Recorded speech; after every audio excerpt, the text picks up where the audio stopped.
Here we go.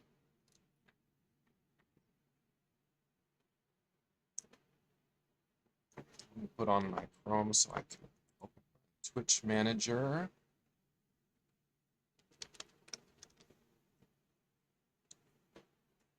Oh, goodness.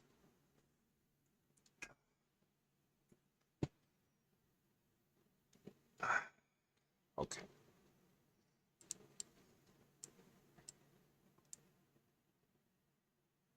All right, let me try.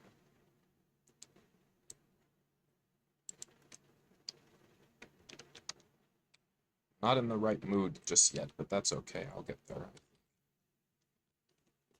I believe it's mostly just a matter of eating and having some energy drink, gamer juice or whatever. I don't know.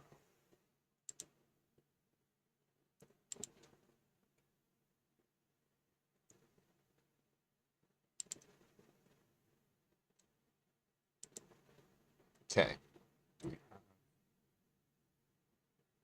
Suppressed, good. Is there sound? Okay,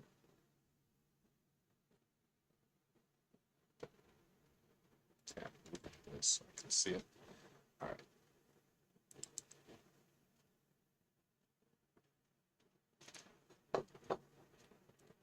Okay, good.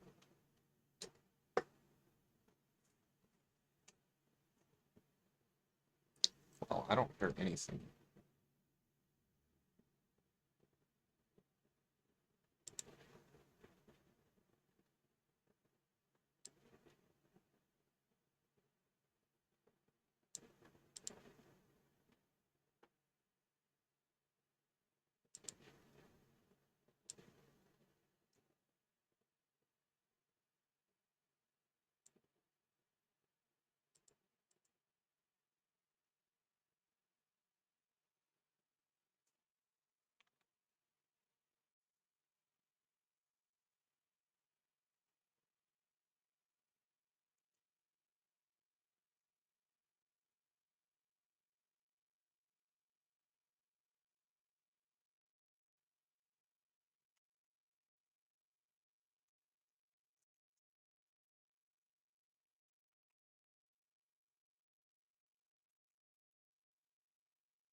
She hadn't brought that up.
I didn't think he was going to consider talking for an hour.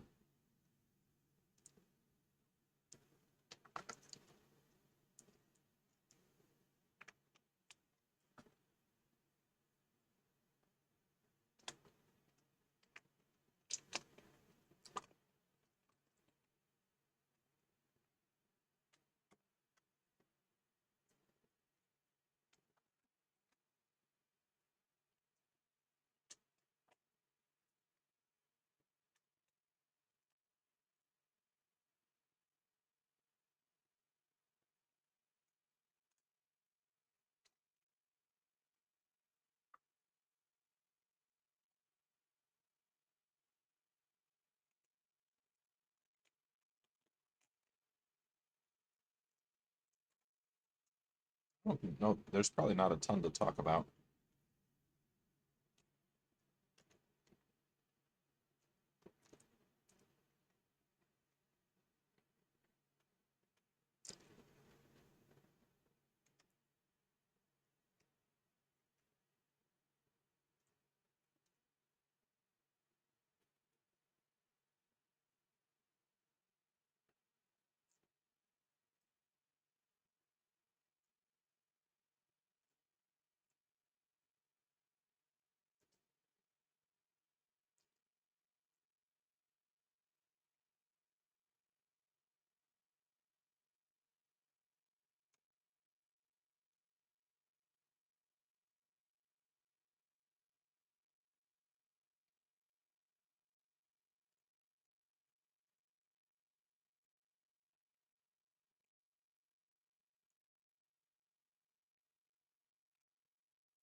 The one I have in mind is not cool per se. It's not cool. But the reason I have it in mind is because I think some people, perhaps as many as dozens of people, might actually be able to use it, but it's not cool.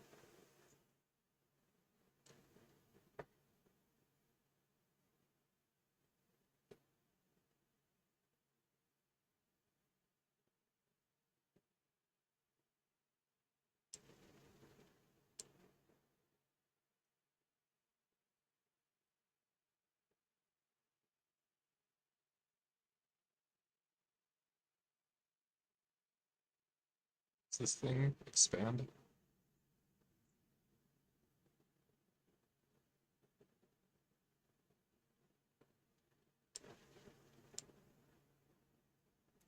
I should rice this a little bit. This default XFCE window decoration, it's actually just it's actually just not very cute. Oh well.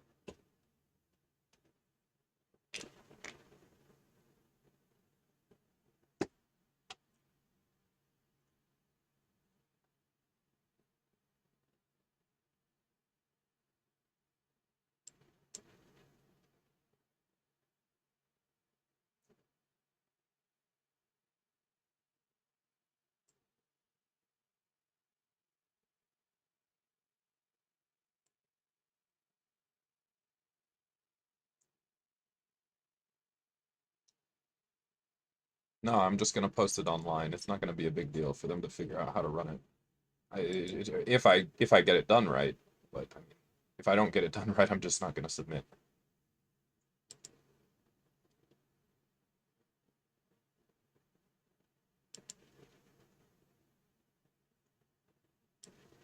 All right, let's see what this does.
GitHub stars. Oh my goodness gracious, that's a little crazy.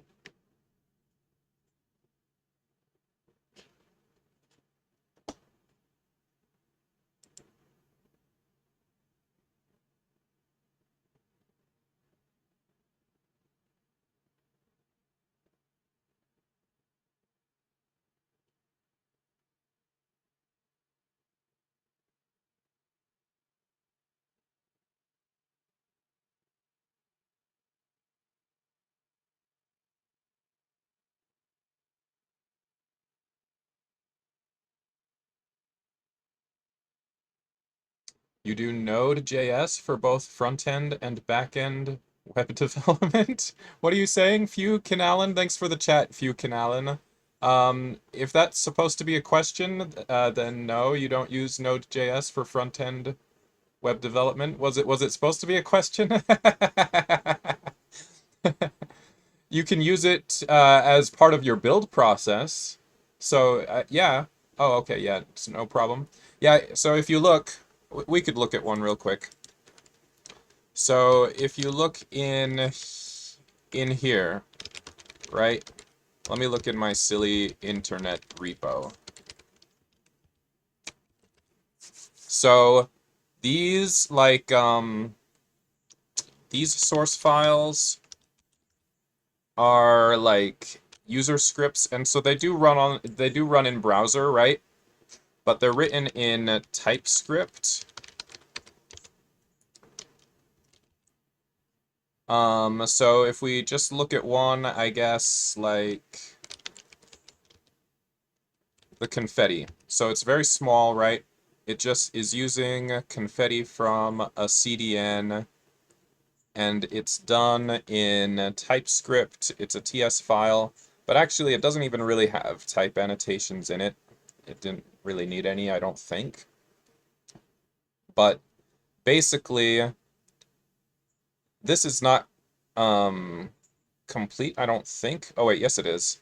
This one doesn't really have any dependencies, but some of them need to be bundled. Well, it does have a dependency, but it gets it from the CDN. Okay, so this one has imports, right? So if we want to bundle all of these into a front-end thing, we basically just run a build step, and we can run that build step using Node.js, right?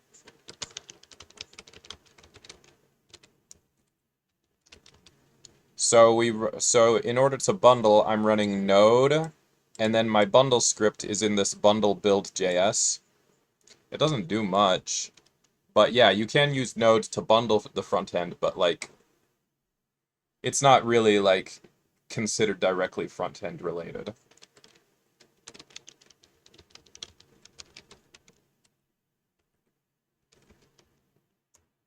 Let's see, what was it called? Was it bundle build?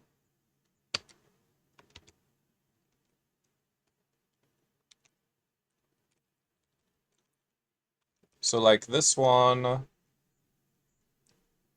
I think just adds the metadata back in after bundling. So it's not a lot. It's pretty simple, I think. We're just, oh yeah. And then I'm trying to do some processing on these download URLs. That part needs work because it doesn't really work on all URLs very well that I used. But yeah. So SSR application, server-side rendered application, yeah. Yeah, and it can be rendered in Node, but server-side rendering is considered part of back-end web. It's creating a front-end page to send, but the front-end page itself is not part of the server-side rendering like machinery, you know?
I'm trying to tell you to do something cool. Maybe cool isn't the word. Maybe nerdy. The nerdier, the better.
W3 schools hosting. I don't know about that.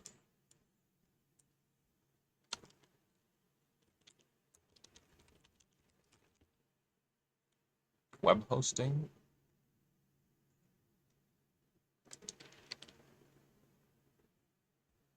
Code websites directly in the browser with W3 school spaces. Sure, let's give it a shot.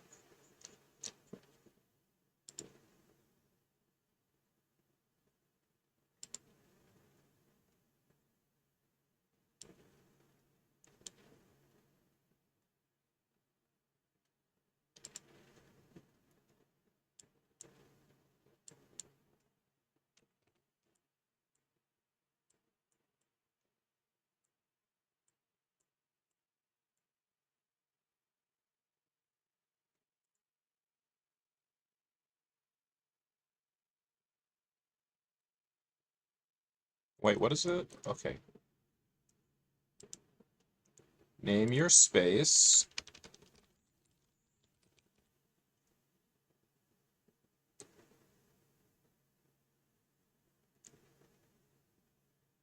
You can do full stack here for free. Let's give it a shot. Let's see.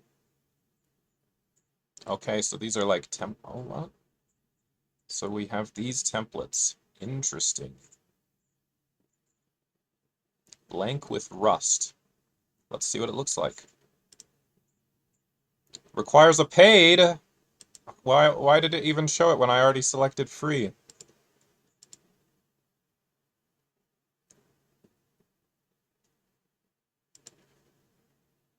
Pathfinder. Okay, hold on. Create a free website.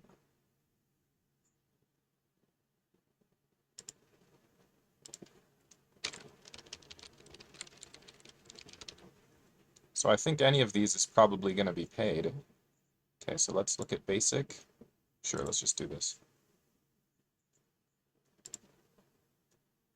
Create.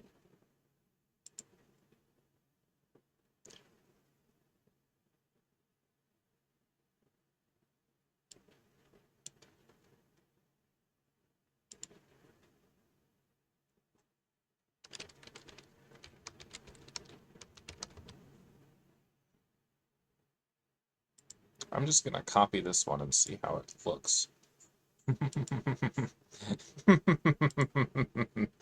I'm just going to copy this one.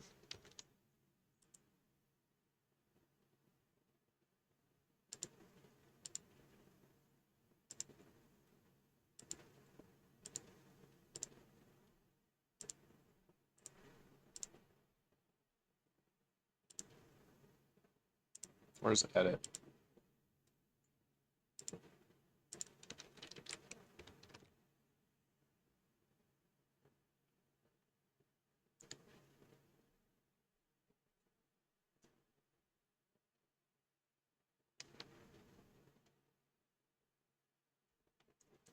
Where's save?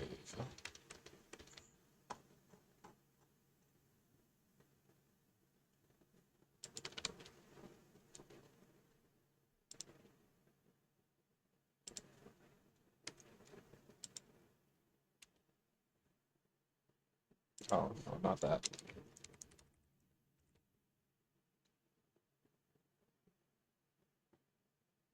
Okay, so now where do we find the link? This looks like it has a lot more features compared to NeoCities.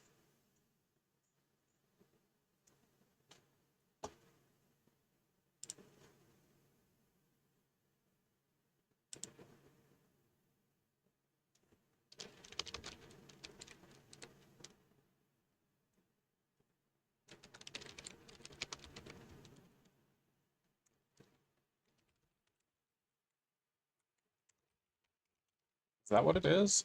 No. Where's the link?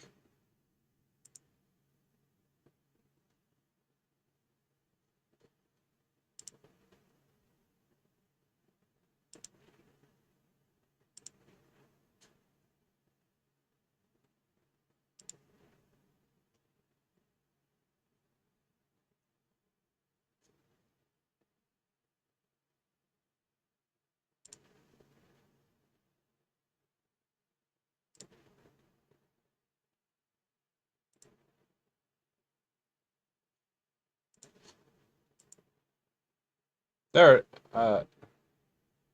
well, I don't like that. Man. Okay, so there it is, just like the NeoCities. Okay.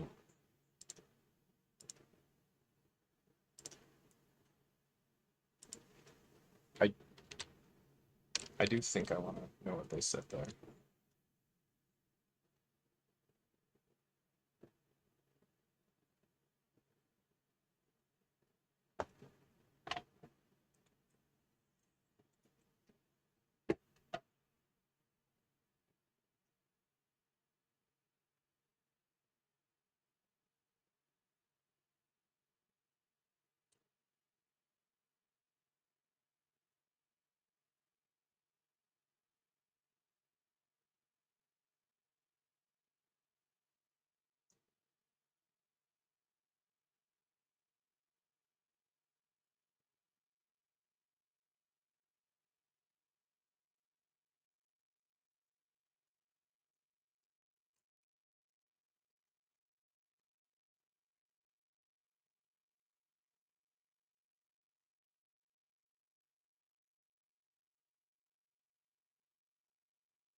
Interesting.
What is Batman saying here?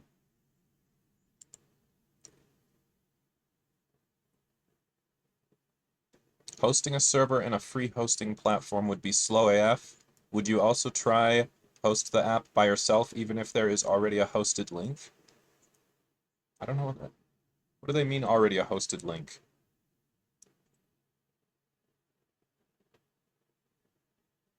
Hosting a server in a free hosting platform would be slow AF. Would you also try host? I don't understand.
Why is he saying Batman ain't Batman? What the? That's crazy.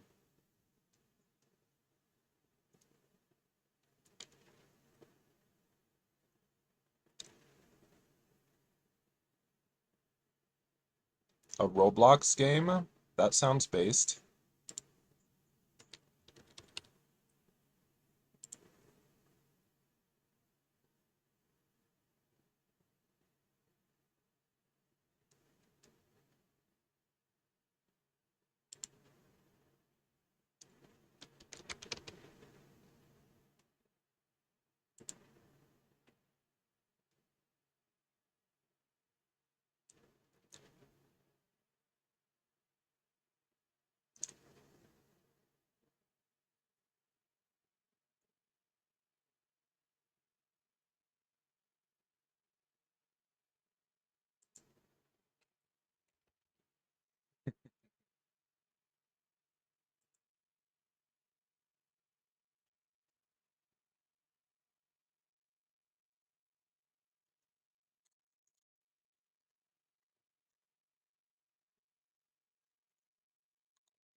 Replit used to be not like that.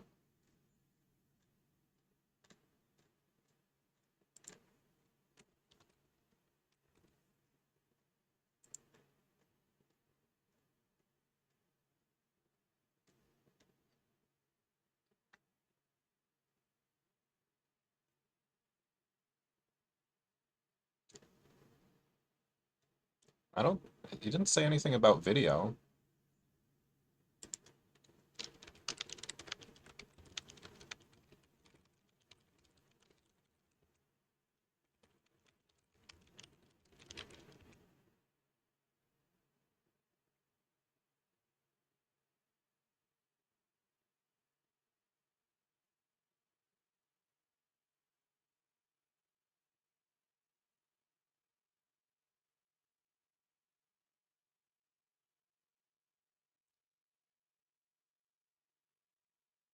Minus points for Arch? Oh, this is discrimination.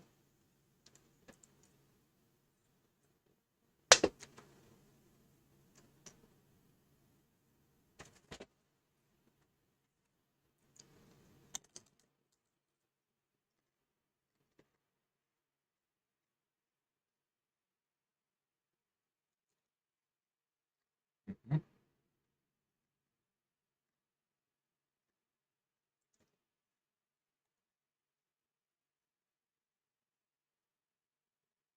All right, I guess I have to start then.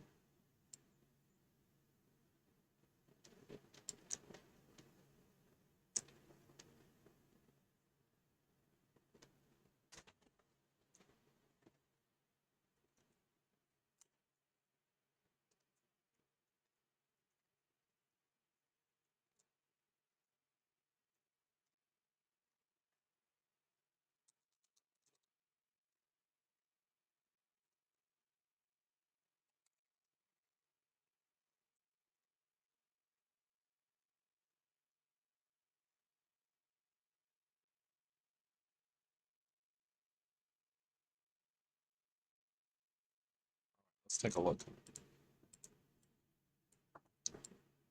So I put it in the stream description or the stream info. Elvish track on exorcism. So let's take a look. Okay, so the idea here is exorcism has many tracks, but it does not have an Elvish track, right? There is none. So we're going to try to basically create one. And it's going to be based on the tracks they already have for Bash.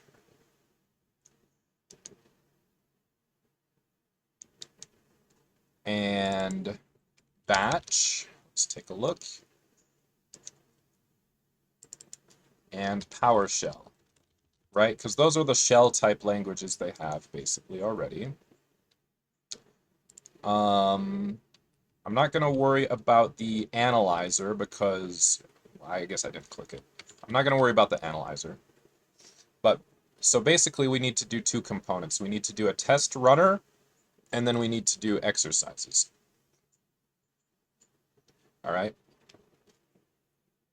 So let's find a spot for this. Let's find a spot here. So exorcism, let's do exorcism. Let's make a new one. Exorcism hacking. Okay, so if we're in here, so we're gonna try to clone these. Bash test runner. Let's see if that's gonna work.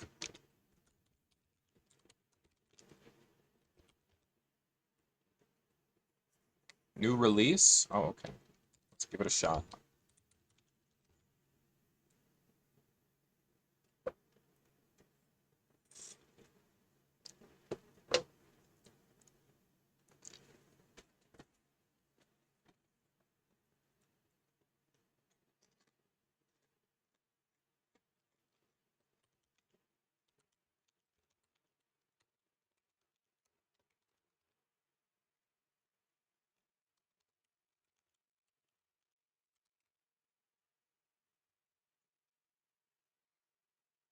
I forgot, I can't remember how to get it to not ask for the key every time.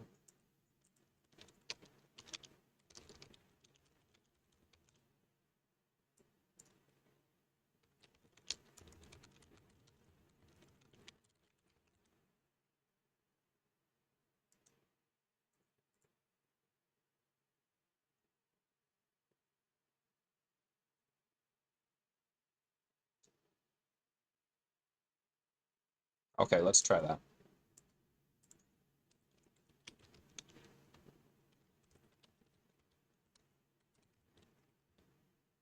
Okay.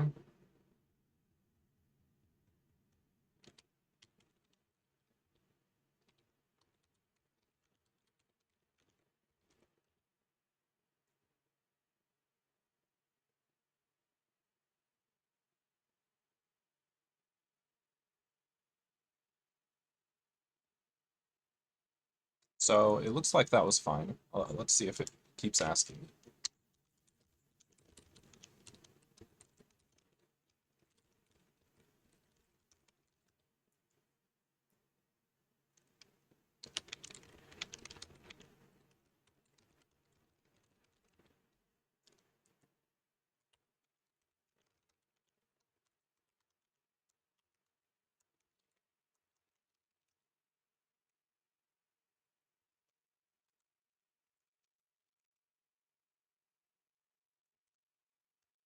Okay, so we have these 6 repos. Actually, I'll probably move the exercises into their own section and the runners into their own section.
Okay, so let's start with the runners. Let's take a look. Okay, so now I think I'm gonna find some tool that helps me make a diff on the whole directories, basically, to see like what exactly is the same in every directory. Um, I actually really like VS Code for looking at diffs. Let me open that up. So if I do LSD tree,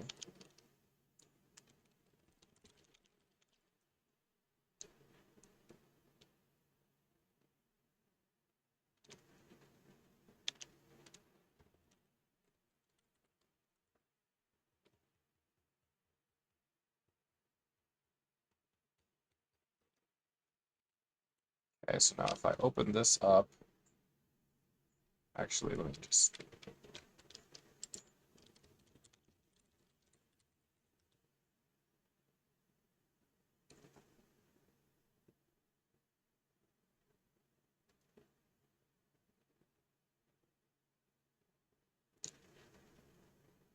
okay.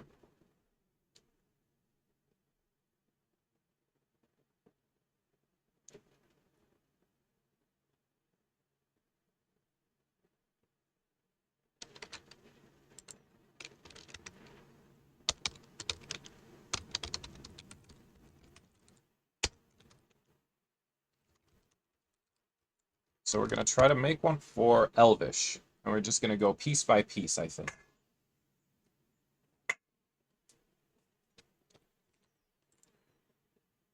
So in here, I guess I'm gonna open the folder here for runners, right? This is where I'm starting.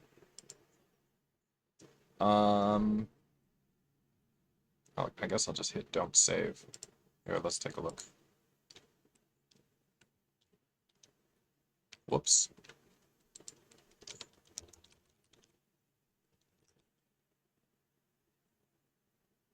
Okay, so here we are.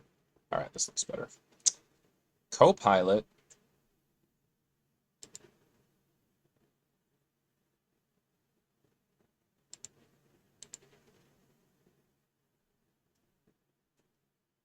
It's not even under installed extensions. Do they just add it to everything? That's crazy.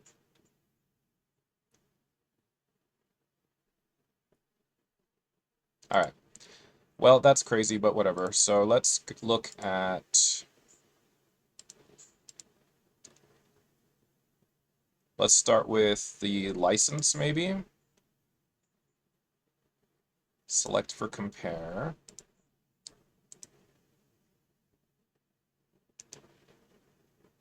Compare with selected. Okay, so here. Is this what I'm hoping to see? Okay, so it's the exact same thing. It's kind of big, but whatever. So we'll start by copying that license, and then I'll make my first commit. Sure, why not?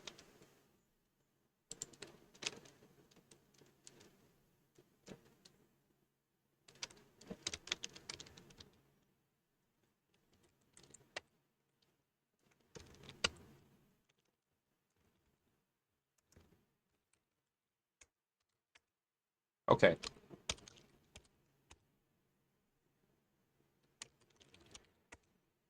So we initialized the git. So let's git add the license.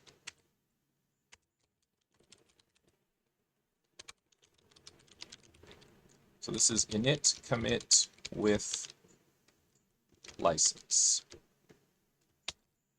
Sure, why not? Should I go ahead and put it on my GitHub right now? I think I will. Sure.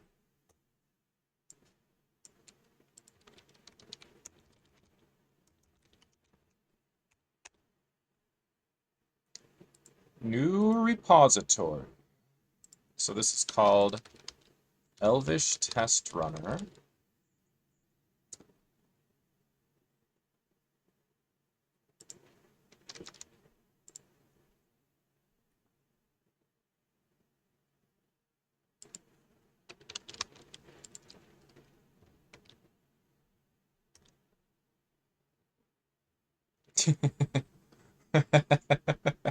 That's a very good question. That's an important question. Who asked that, actually? It might, yeah. I'm sure it matters to whoever asked, right? Well, I'm not sure, but it very well might.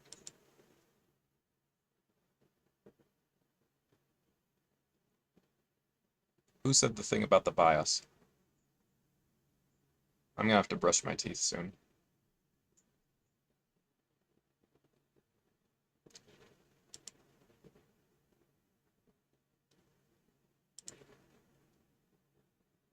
He's on operating system development.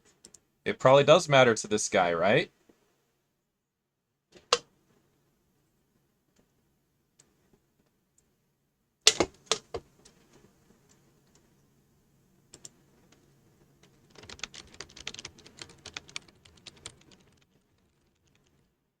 Actually, let's not spam. All right. Okay. Oh yeah, let's close this. I don't need to save that.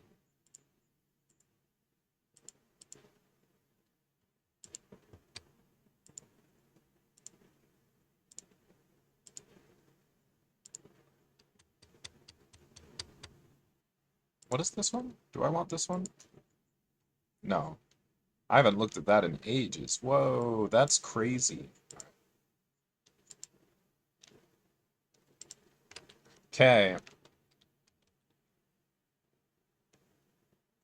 You know, I had this on the other monitor before. I liked it better having this on the other monitor, to be honest. Oh well.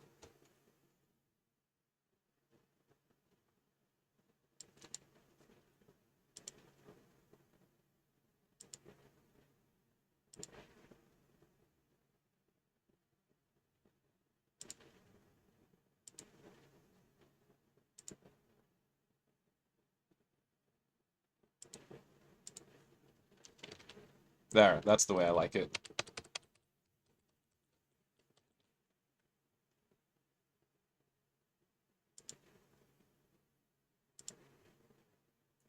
Okay, so next step. Okay, so what's the next file? So we did the license, whatever, that's fine. How about the code of conduct? Here, let's close this. Just adding the basic files. I'm gonna be at it all weekend. I'm not worried about trying to go fast, to be quite honest. All right, so let's mark this for comparison, and let's do the comparison here. And what do we think? It's the same? Okay, so that's fine. So let's add that.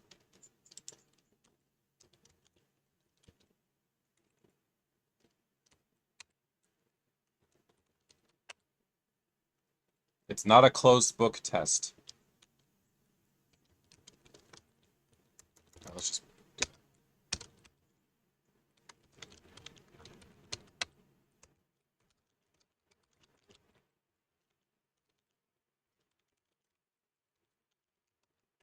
okay. Let's actually read the code of conduct.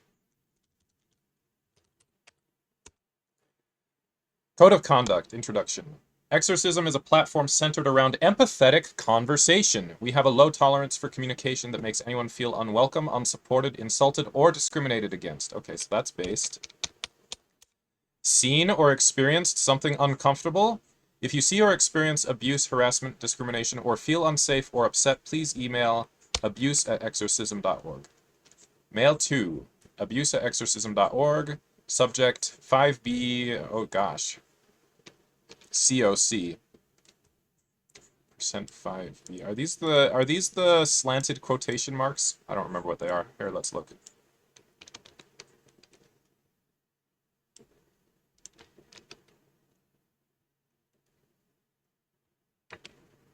Let's make a note of that.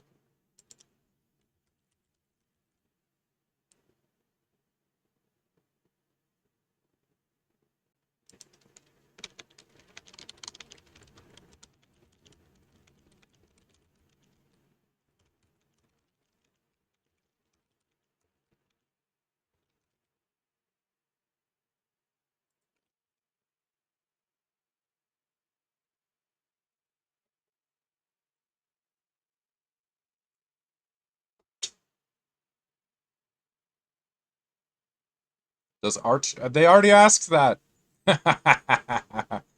Oh well. Wait, I don't...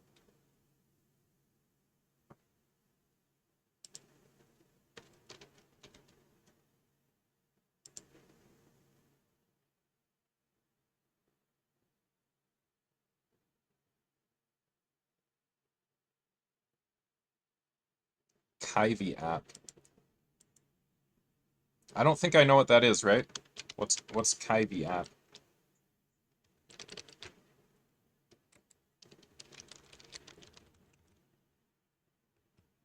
Oh, neat.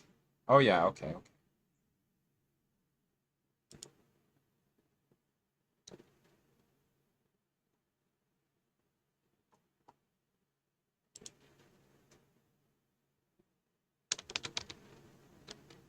All right, so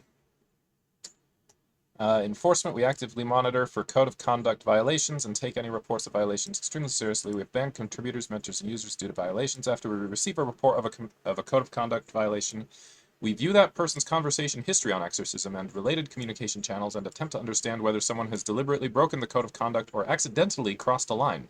We generally reach out to the person who has been reported to discuss any concerns we have and warn them that repeated violations will result in a ban. Sometimes we decide that no violation has occurred and that no action is required, and sometimes we will also ban people on a first offense. We strive to be fair, but will err on the side of protecting the culture of our community. Exorcism leadership reserve the right to take whatever action they feel appropriate with regards to code of conduct violations. Okay, so that's fine. Let's do the next file. Okay, so we have change logs. So wait a minute. This one has a change log, but this one doesn't, right? PowerShell has a change log. but it doesn't seem important, right? Like there's hardly anything in there. This one doesn't have one, so we'll ignore the changelog.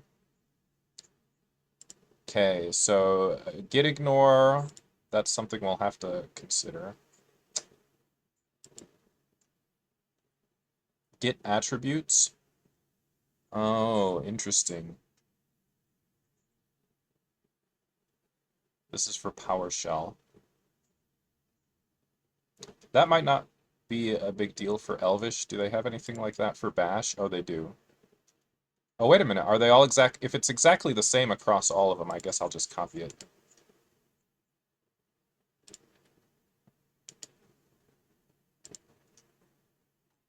So those are exactly the same, and I'm guessing this other one is also exactly the same.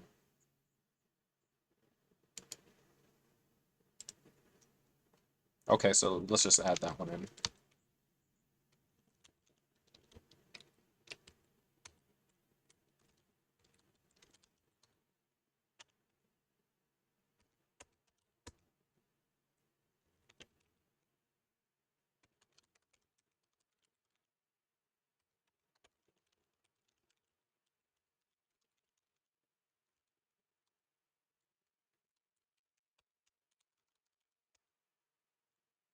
Okay, so that one's fine. Let's look at the next.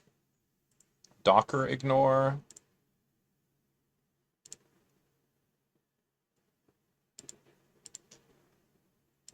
Okay, cool. Let's close that out.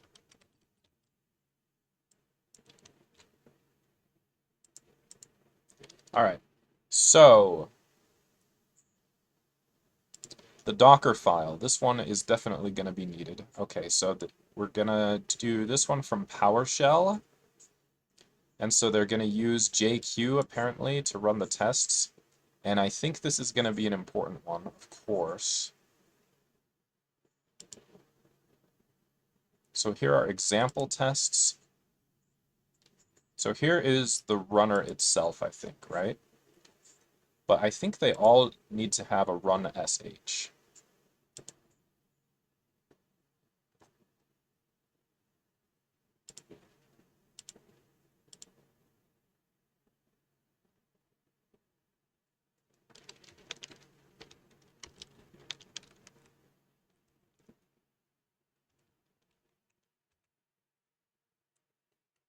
Can I do that?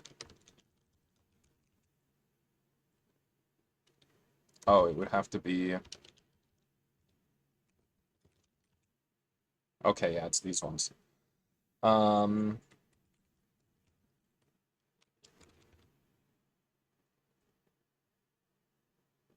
So this PS1 is different. The rest of them just have shell files. Even for batch? Let's look at how it looks in batch. Run in Docker shell file. Do you want to install the recommended? No, thank you. Okay, run the test runner on a solution using the test runner Docker image. The test runner Docker image is built automatically. Cool, cool. We're going to take an exercise slug, a path to a solution folder, and a path to an output directory. Nice. Write the test results to a results.json file in the passed in output directory. Test results formatted according to the specifications. Okay, so we definitely need to read this. Wait a minute. Follow link, yes. There we go. Okay. The test runner interface. Good. Now we're getting into some of the slightly better stuff. Test runners have the single responsibility of taking a solution, running all tests, and returning a standardized output. All interactions with the Exorcism website are handled automatically and are not part of this specification. Okay. So a test runner should provide an executable script. You can find more information in the Docker MD file. Okay, so let me close probably a lot of these. Actually, I'll just close all of these. Okay. But let's open this one. Oh, okay. Never mind. Where does it say it's going? Test runners Docker. It's this one, right? Okay. Okay, so 3 parameters, that's what it said in the comment, right? The slug, a path to an input directory, or the submission, and the output directory. Write a results JSON, must exit with an exit code of 0 if it has run successfully, regardless of the status of the test. So, okay, a lot of this was already mentioned here. Okay, let's keep going.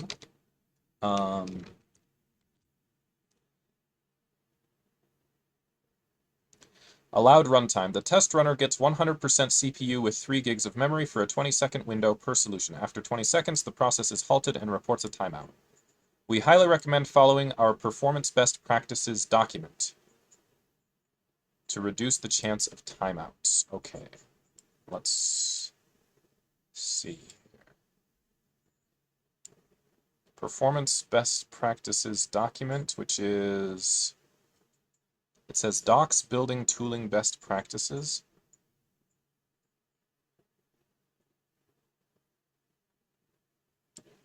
I think that's on the Exorcism website. Let's see.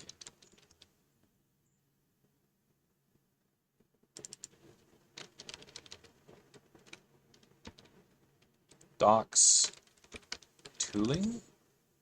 No, so we can't do that, but oh no, building, excuse me.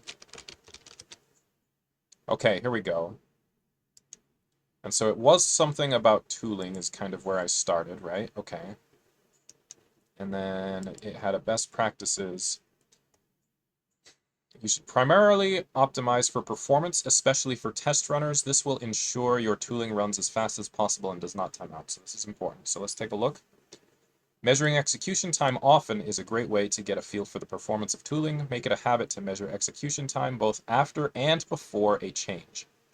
Even when you feel quote-unquote certain that a change will improve performance, you should still measure execution time. Hear, hear. Yes, okay. When possible, create scripts to automatically measure performance, also known as benchmarking.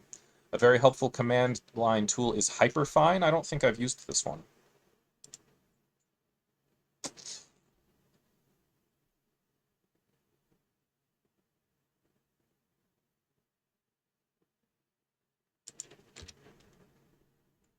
Whoops, didn't mean to go in there. Here, let's take a look. Sure, let's get it.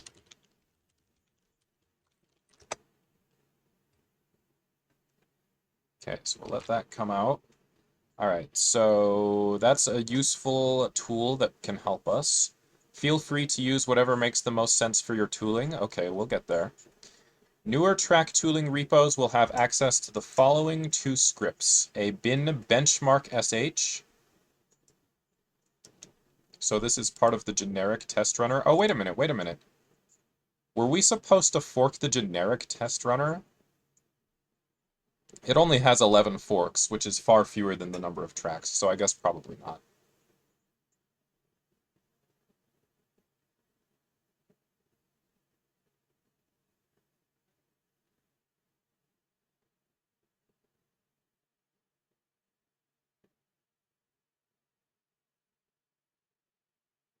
This note is really important. Let's read it out loud. These instructions are for Exorcism admins only. Maintainers should request that admins create a new test runner for them. Please create a new topic on the form. So this is just showing, again, I think, how dumb my concept is for a project, but whatever. Easier to ask forgiveness than permission. Benchmark in Docker sh, and so we need to consider that as well, I guess. But that's a little bit of a side note. Let me come back here. So this is actually okay,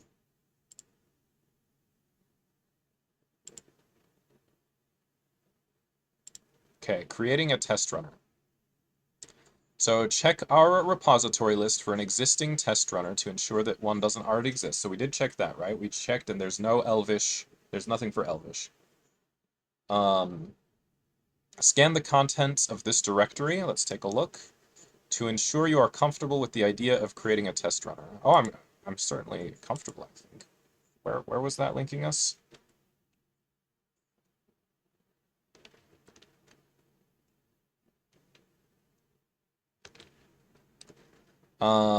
Start a new topic on the exorcism forum telling us which language you'd like to create a test runner for. Okay, so this is the specific part where I would say I'm going to ask for forgiveness rather than permission. Once a test runner repo has been created for you, use the test runner interface and best practices documents to help guide your implementation. Okay. I do need to take a minute and go brush my teeth at this point. I'll be back. I'll be right back.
All right, much better. So let's hop on here and go back to what I was reading. This one.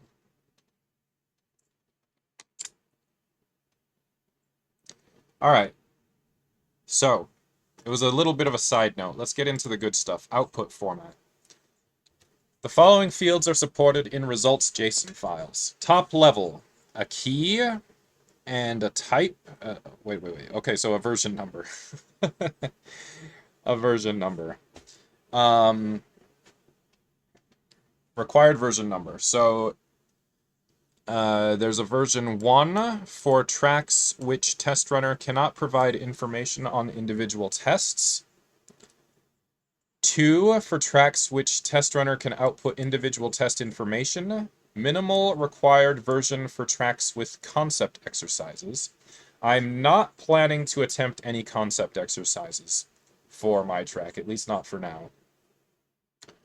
And 3 for tracks which test runner can link individual tests to a task. Interesting.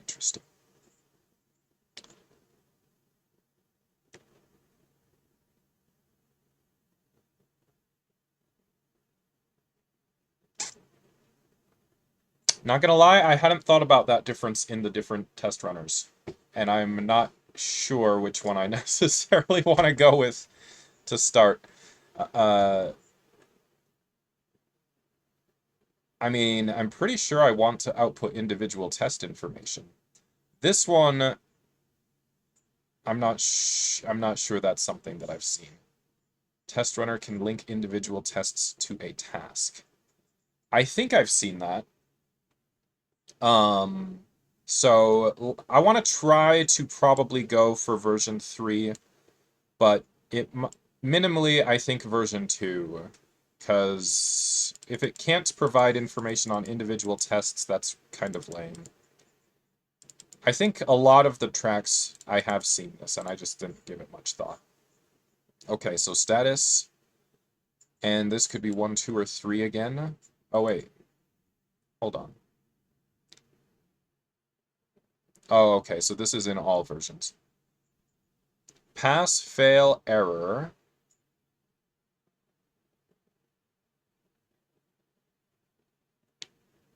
All tests passed. At least one test has the status fail or error. No test was executed. The error status should only be used if none of the tests were run. For compiled languages, this is generally a result of the code not being able to compile. For interpreted languages, this is generally the result of a syntax error that stops the file from parsing. All right, so then we're gonna definitely have a message. So this is required if the status is error or status is fail on version 1. So where the status is error, no test was executed correctly, the top level message should be provided. All right? Okay. It should provide the occurring error to the user. As it is the only piece of information a user will receive on how to debug their issue, it must be as clear as possible. Okay, so simplify the paths to be something like solution directory relative path instead of full path 2, as that will include unhelpful ECR specific data. ECR is, I don't know what that is.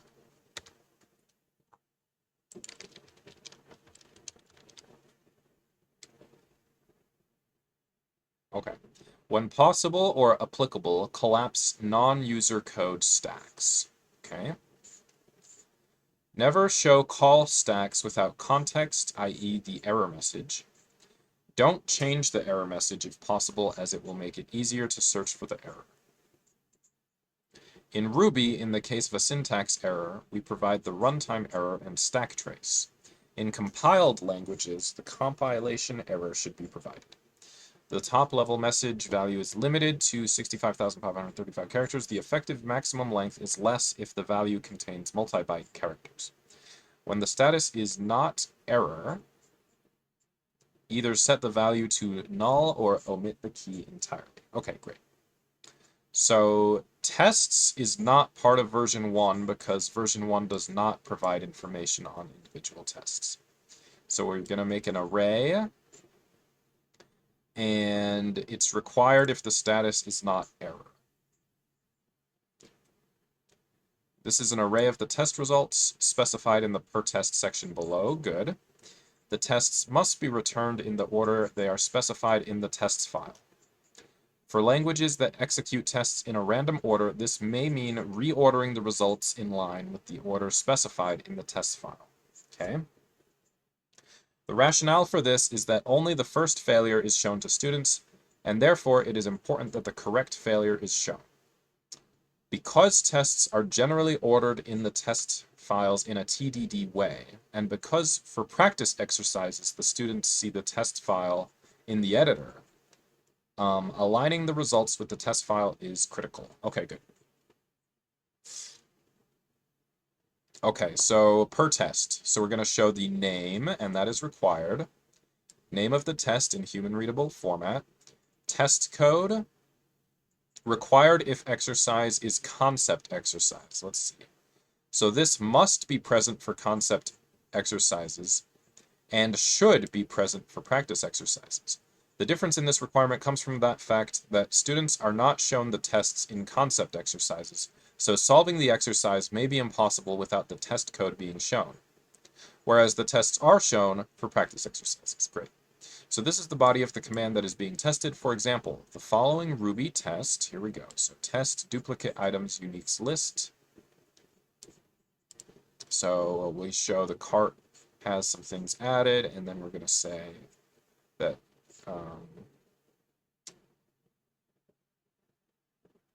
this is supposed to be rice, and this is supposed to be newspaper. Okay. Should it return a test code value of... Okay, so it should show the body of the test function.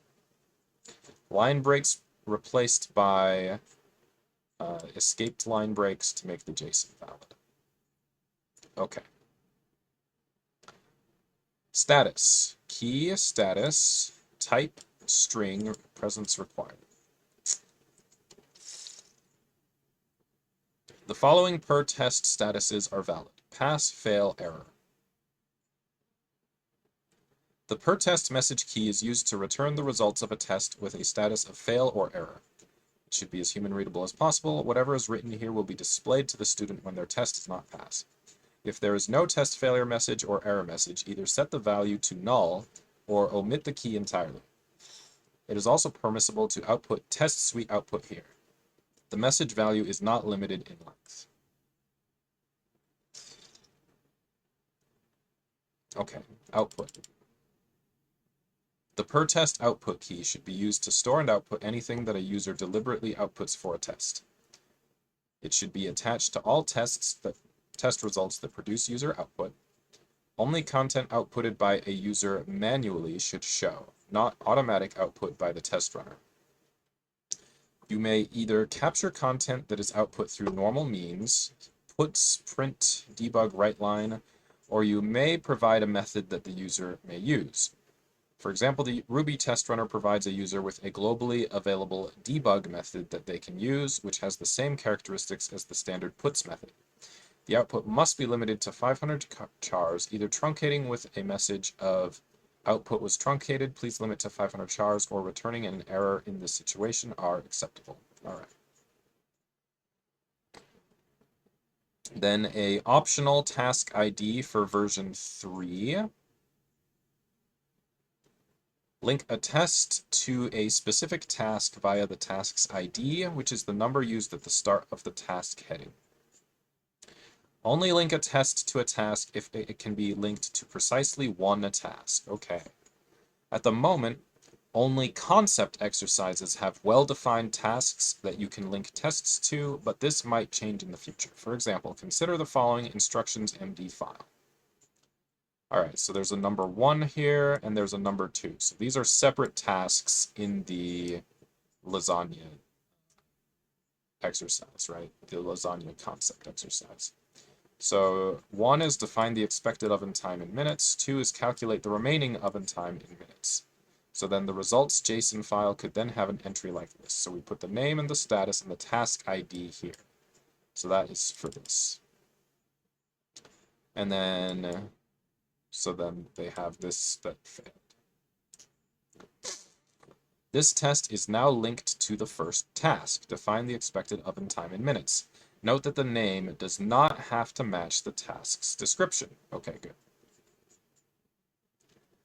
There are various ways Trax could implement this. So add metadata to the tests within the test file, e.g. using attributes, annotations, comments, and have the test runner read this metadata when running the tests.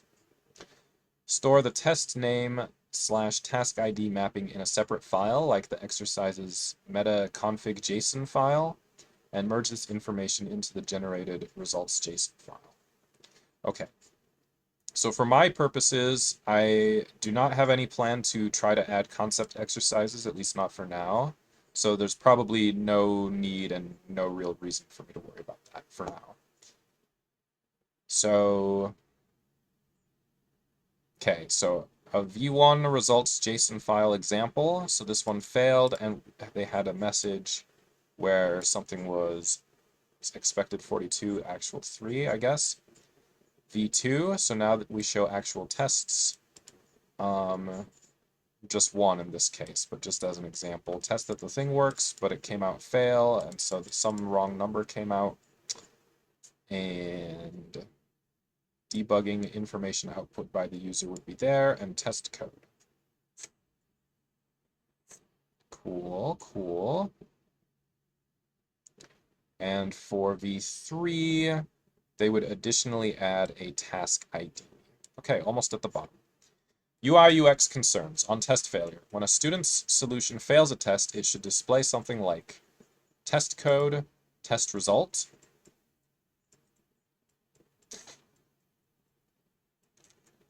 When the solution passes a test, it should display something like test code. How to add metadata to your language's test suite. All roads lead to Rome, and there is no prescribed pattern to arrive at this. There are several approaches taken so far. Auxiliary JSON files compiled manually, merged with test results during the test runtime. Automated static analysis of the test suite, merged with test results during the test runtime. Oh my goodness. May be accomplished by AST analysis or text parsing. Wow, okay, so I guess they've tried a lot of things. All right, so let's go back then to where I was, which was, I think, in the VS Code file. Okay. So yes, so we've seen the specifications now. We know where they are if I need to reference them. And so an example was given where we go run in docker sh, and then we pass in the slug, and we pass the path to solution folder and the path to output directory. Okay.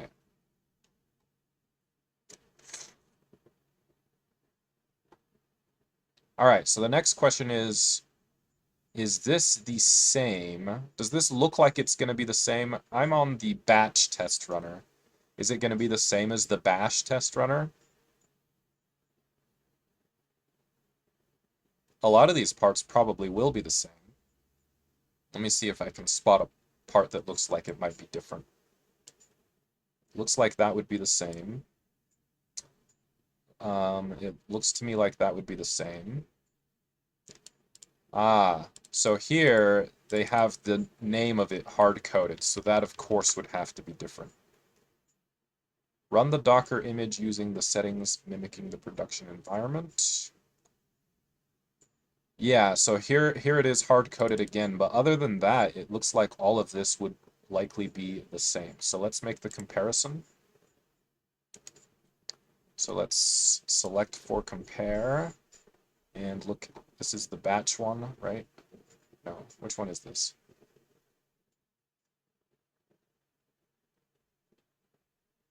Batch test runner. Okay, so same thing in bash.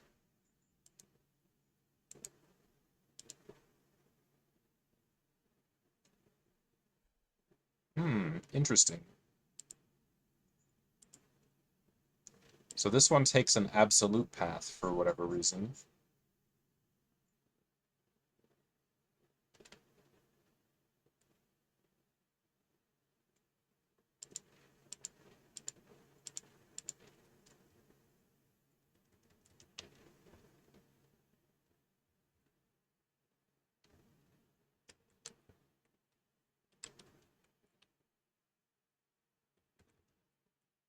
Huh.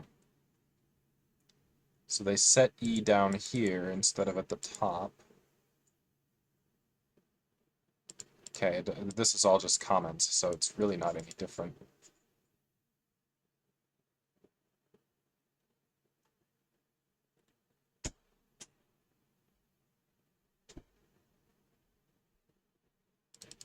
Real path. You know, I don't think I'm familiar with the real path command. Let me take a quick look. It's a core util. Display the absolute path. Interesting. Okay, well, that's fair enough. I haven't really had occasion to use that, but it seems like the obvious choice here. So yes, I would rather do it this way, using the real path command rather than requiring an absolute path. So they actually skipped this thing. So what is going on here with the network? I didn't look at it closely. Create an internal network to not have wine wait for a while when getting the local IP address. So if I'd read the comment, I would have realized, oh, wine, that's only applicable to Windows Batch. So it says Docker network inspect internal, and they just threw that away. But if it went badly, then they say Docker network create internal. Okay, so if the internal was already there, then we're like, okay, it's already created, we can just throw that information away. But if it came back non-zero, then we're like, oh, it didn't exist yet, let's create it, right?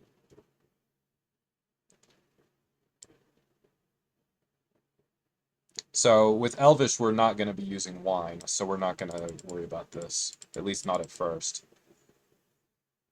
Wine, yeah, as far as I know, Windows Batch is the only track that makes use of wine, and none of the other tracks really have any reason to use it. I don't think. To do, figure out how to use read-only.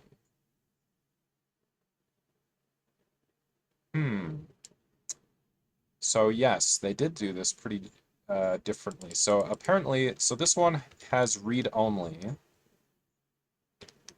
and the comment here says they want to figure out to use read-only. So apparently, what that says to me is they must have had it like this with read-only here before, but it must have not worked if they had it like that, I guess. That's how I interpret the comment. So then mount type equals bind, source, and then solution directory, because they set that here using the real path command. Cool, fine. And then again, so the name is hard-coded in there. So let's look at the comparison of Bash with PowerShell, because those are likely more similar to one another, I would guess. So select for compare, and PowerShell, compare. Okay, so here's the PowerShell one, I think.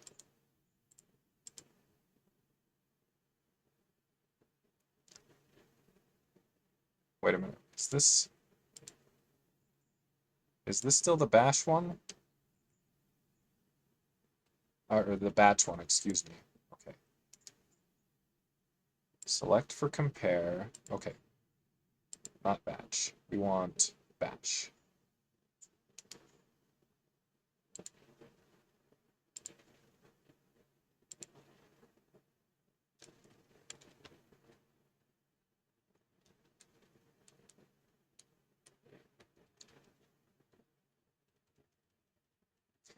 I wonder if there's a particular reason that they didn't use the real path command in Bash. Like, could it have caused some problem if they tried to use it? I don't know. I guess it could have. Yeah, I don't know.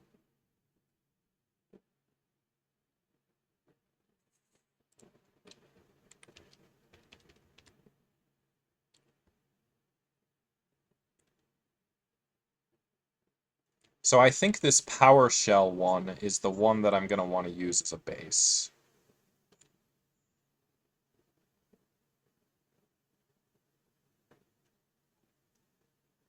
Let's look at these other bin files. So we have run in Docker. Let's look at run. Let's look at the PowerShell one first. The thing that makes this one different is it has a PowerShell version, and I don't know that there's anything wrong. Let's look at this one. So here we go. So we're going to run. So this runs the PowerShell to do the actual test, right? At least I think so. Yeah. So these ones are going to be different from one language to another, or I think they should be anyway. Let's look at the comparison.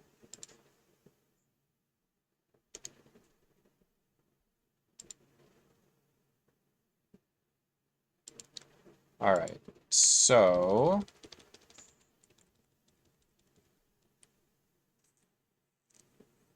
is this the power? So the PowerShell one is short because most of it is in this run ps1 file.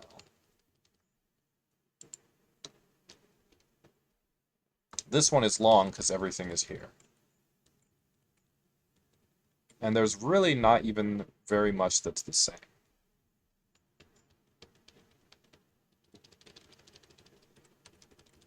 But then my next question is, so why in Windows Batch do we not have a separate file?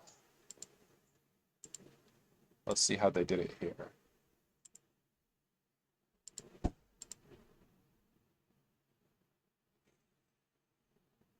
So in Windows Batch, okay, so they just run the test file itself. So in Windows Batch, all of the test logic is in the test file itself. They don't have a separate runner. Let's look at that.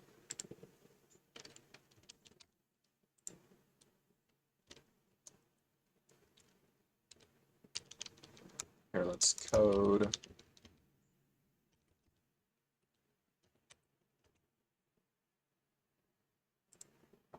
So in Batch, zoom this up a little bit.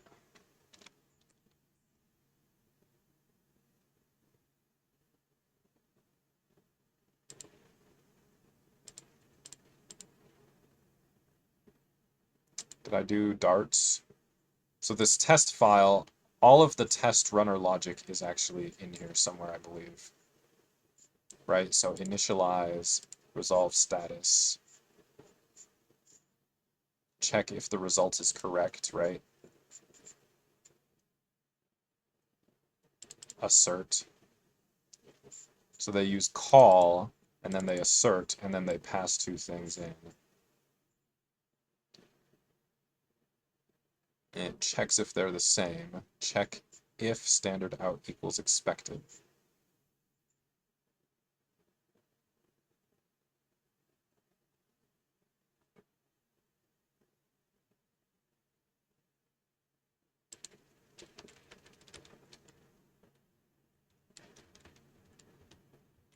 And are they using the slug to find the test file name, or what are they using for that? Yeah, file path slug.bat. So I think if we compare that to PowerShell, there's gonna be less code for running the assertion itself.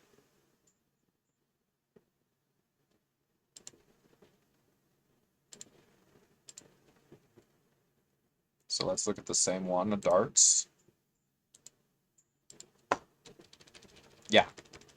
Yeah, so they just list the test cases here, and then they have a test runner separately in the test runner repo that runs it. So that's what I want. In my test runner repo, I want it to separately be a test runner. And then in the exercise repo, I'm just going to want test cases like these. Okay, so now, while I'm here, if we're looking at exercises, so let's look at darts. It's one of the simplest exercises they have.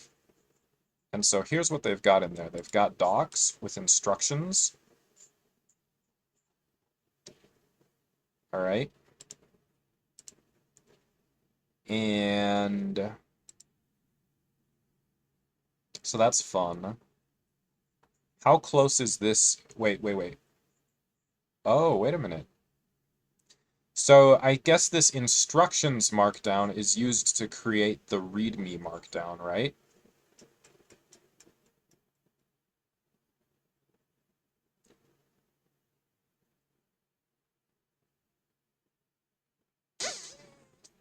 Let's look for that.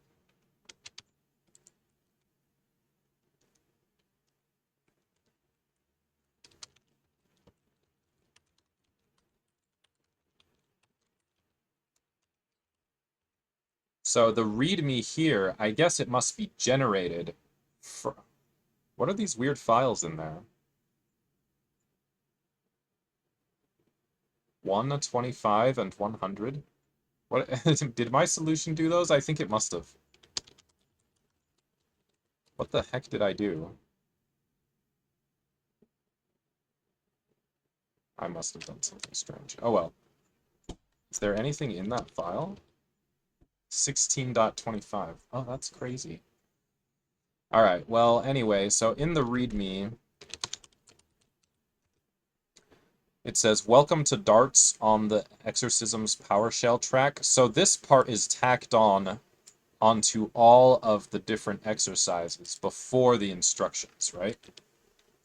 So the instructions starts here. And then after the instructions, we include a source created by and based on. And that's separate too, I think.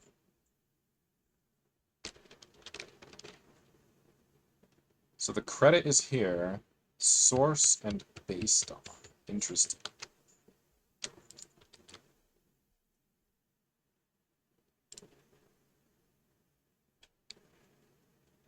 Source, inspired by an exercise created by a Professor Della Paulera in Argentina.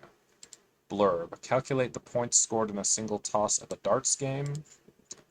And then we have authors, and a solution, and a test. All right, so now tests TOML, let's see what's in here. This is auto-generated. It's auto-generated, but it is committed to the repo, so that's interesting. Presumably because these UIDs they're presumably auto-generated, but you have to commit them because they need to be the same across the whole platform, right? And then we've got these tests. And then what is this? So this is the stub. Okay, cool. All right, so it makes sense.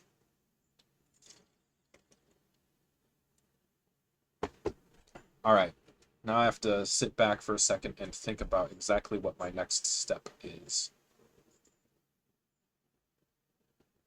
Okay, so I'm going to close the exercises because I'm not trying to work on that portion yet.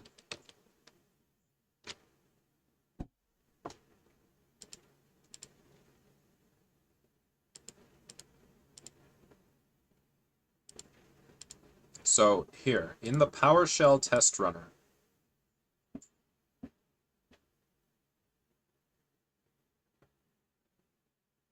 what about the Docker file?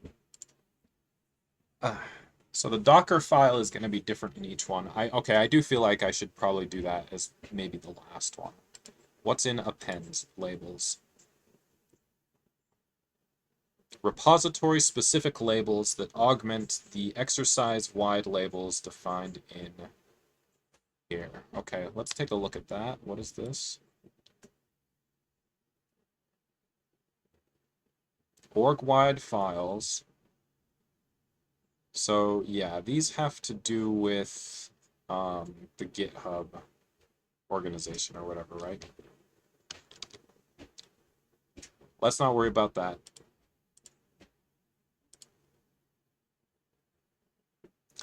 And let's not worry about GitHub for now either.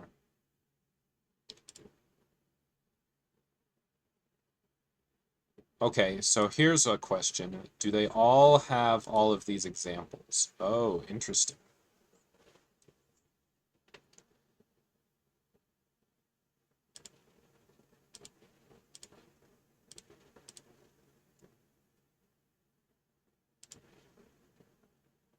Example nested test. Let's take a look.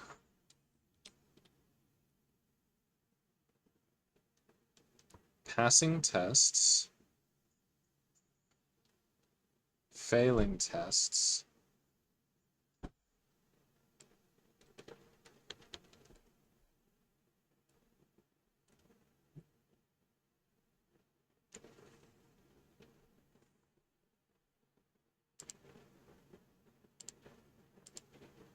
Okay. I don't think I need to look at the examples just yet. Let's just really focus in on these. And let me look over the last few that are here. So the run tests sh, iterate over all test directories. Okay. Test the test runner by running it against a predefined set of solutions. Okay, so this is not the first thing I'm going to be doing. This is going to be after doing the run sh. Okay, things are going to get a little interesting, hopefully. Hopefully. And I looked at the, or did I look at this? Run in Docker, run tests in Docker. Okay, so the run sh is the important. I feel like several of these are a little weird because for bash, the whole runner is in the run sh itself. For batch, the runner is in the actual test file, which is a little crazy, but I think it's because batch itself is a little crazy. And then here, we actually have a separate runner, which makes sense. So if we were to look at another path, if we were to look at like Lua, for example, let's find the exorcism Lua track. Close these again. So if we were to go to exorcism, and if we were to look for Lua as an example, not there. Looking for a repository. Lua. So in this test runner, I think we have this file. So if we look in the run sh, it's gonna do what? It's gonna run busted.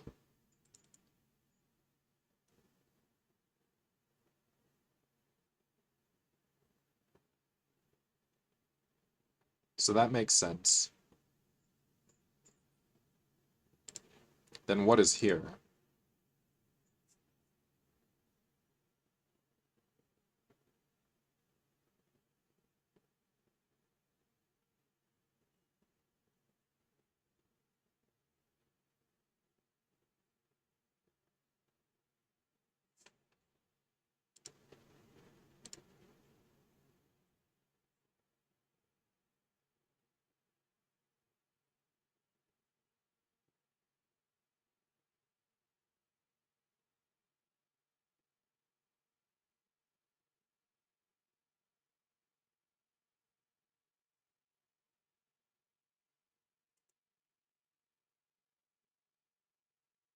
So we're using busted output handler.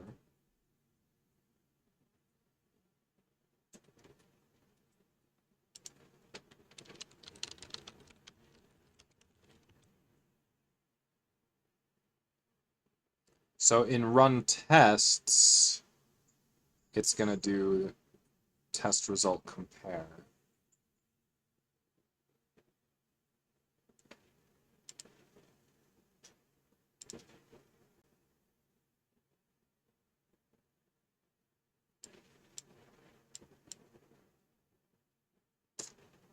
So that's not the most important. I think this handler is pretty key. So if we were to look at the busted documentation,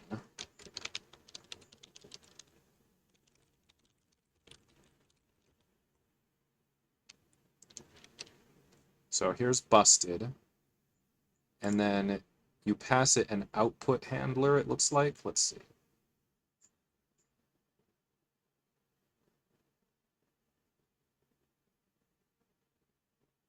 If you pass the -o flag a path instead of a name, such as in busted spec -o thing Lua, it will look in that path to load the output file.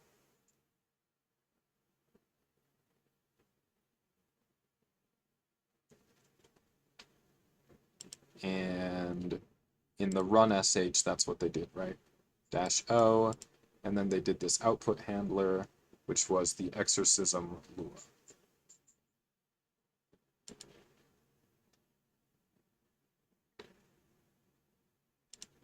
And then in the exorcism Lua itself, did they kind of do what we said here? They're going to return a handler that has a test start and a test end. And let's see. Oh, I don't see a test start. It seems a little bit different. So busted here. Here's sweet end. Okay, hold on. So handler, require busted output handlers base. Yep, that's what they did. And then on the handler itself,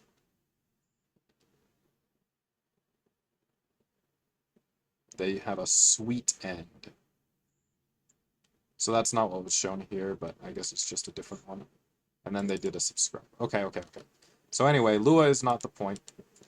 The point is that we're going to do something pretty similar. We're going to look for whatever is the most common test runner used in the Elvish universe.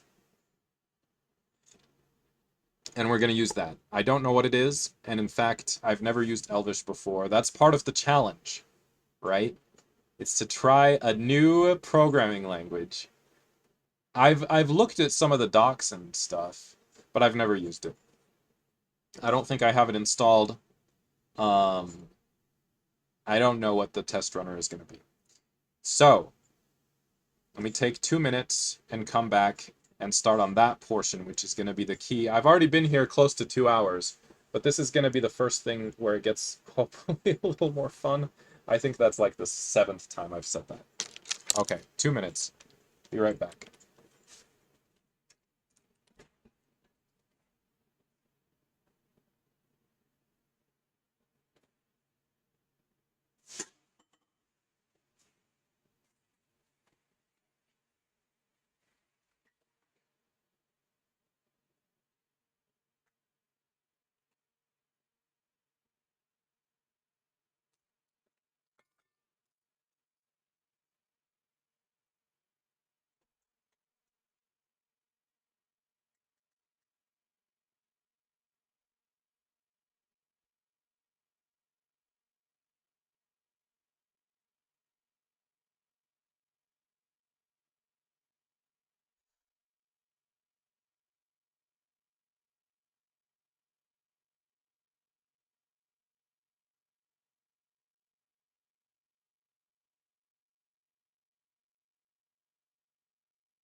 All right.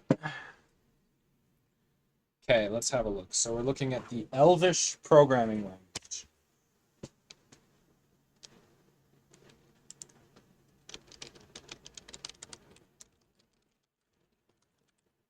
So they have something called their awesome Elvish. Let's just look at that first. Awesome Elvish.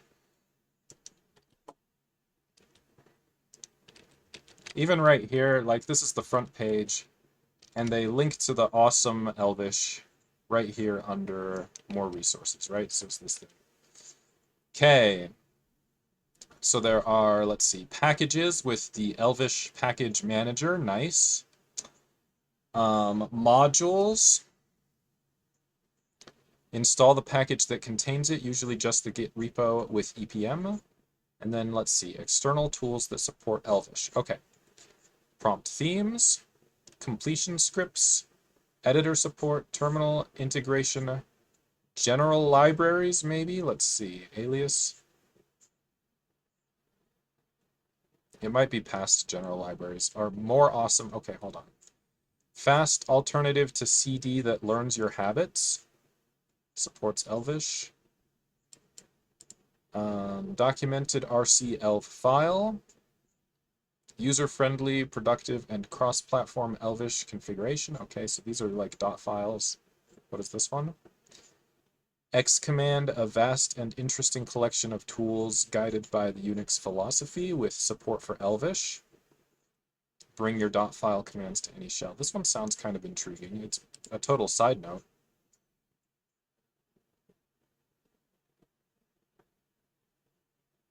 Hmm.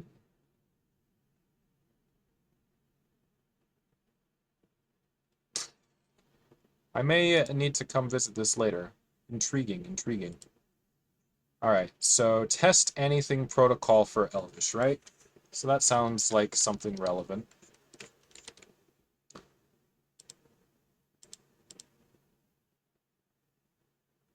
Where's the other place it says test? It says test anything protocol.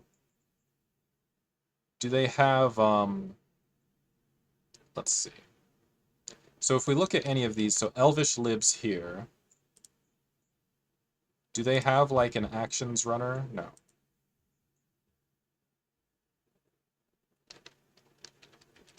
Let's see if any of these are actually using tests.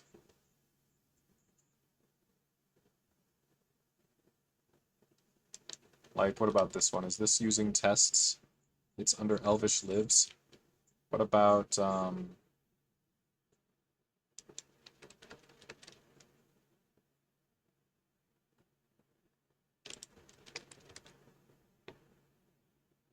util test? Let's see what it says.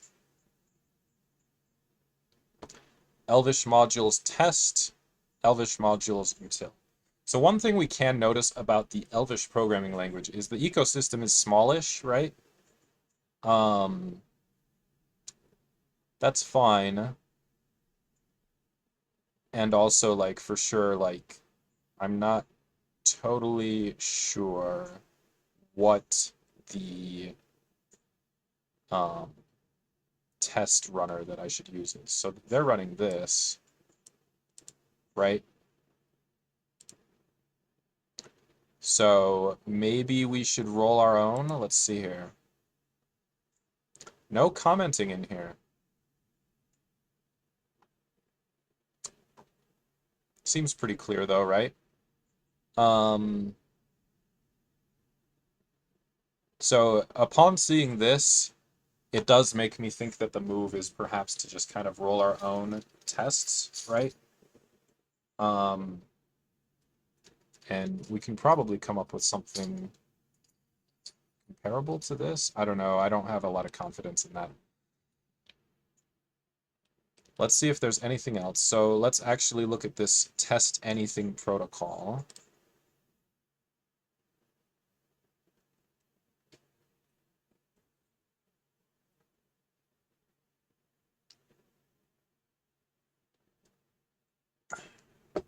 This does sound like it could be very useful, and it sounds like it could be useful for the exorcism repo.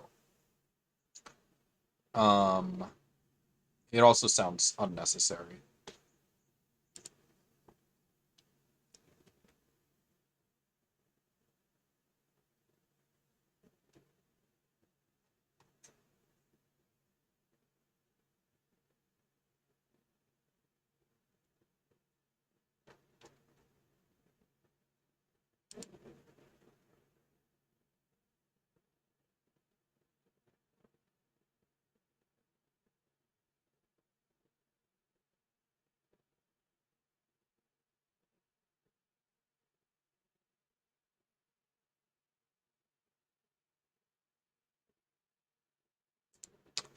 It does seem like we've got a good amount going on. What about here? Do we have testing built in here?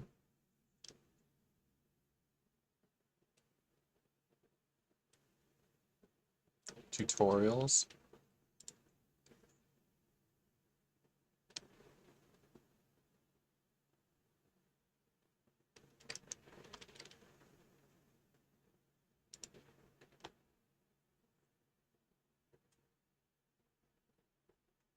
All right. So for the test runner, I think we're gonna roll our own. So the first step is to actually like get started with Elvish. So I feel like I might have done this already. I don't know. Sure. Here we go. Let's give it a shot.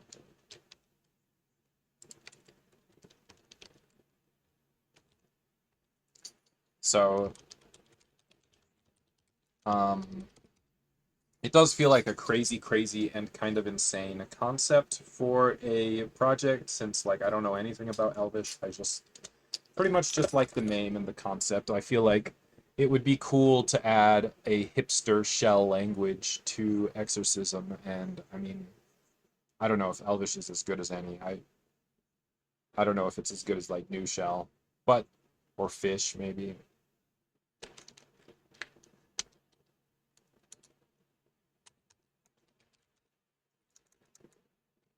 Okay, so then once we've done that, what does it say to do? Well, I don't need to use it as the default necessarily, but sure, let's take a look.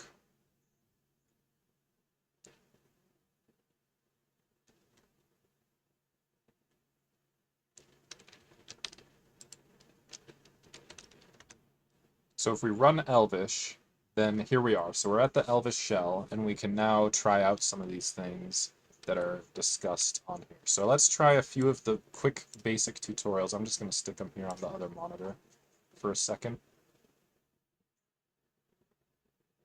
Or maybe not. Let's stick them here. Okay, so let's start with Learn and Quick Tour Introduction. Okay, so let's try the bear word first. Echo foo. Okay. Echo foo. Fair enough. Echo it. It's good. Doesn't look like I did that right. Oh no, that was, I typed in the bash equivalent. My bad. Echo it. It's good. That's what they were trying to say, right? Okay, so far so good. Echo foo. Echo foo. Foo bar. So I guess that means that as a bear word, we can't do that, can we? Yeah, okay, cool, cool, cool. And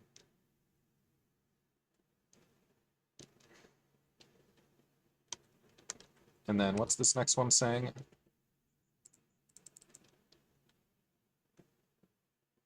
Okay, so we can put in the variable there. But they're pointing out that they put it outside the double quotes, where in bash it would be inside. I guess it's fine.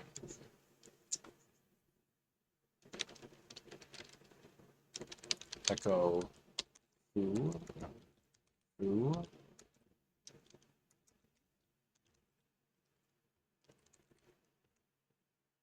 Ah, interesting. So it comes out saying compilation error, variable foo not found. That's rather different, right? Because if we're over here and we echo foo, it just gives us nothing. Which is better? I'm pretty accustomed to the way where it gives us nothing, but showing an error probably is better. All right. So we can do a comment. I am. Okay. A line continuation with a caret. Okay, that's cool. That's cool.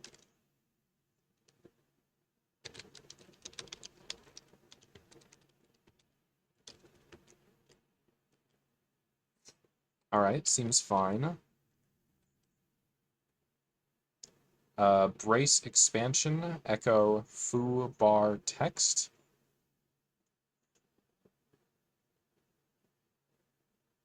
I feel like, yeah, I would be more accustomed to seeing it with a comma. Okay, so let's try it. Echo foo bar text. Yeah, okay. I should have said if that was what I was expecting. That was what I was expecting, but I should have said first.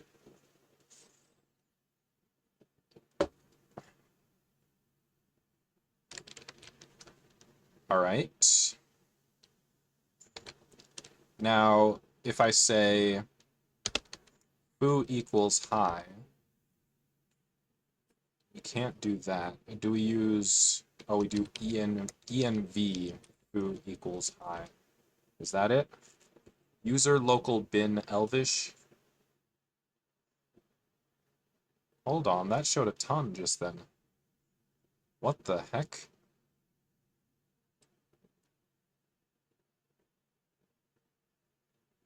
That showed a ton of stuff, including stuff that I maybe shouldn't show. That's clear. I'll have to check that, I guess. It doesn't really clear it. I kind of hate that. That's one thing that I kind of hate about WesTerm. All right, let's just look and see if anything was leaked that perhaps shouldn't have been, because that is possible.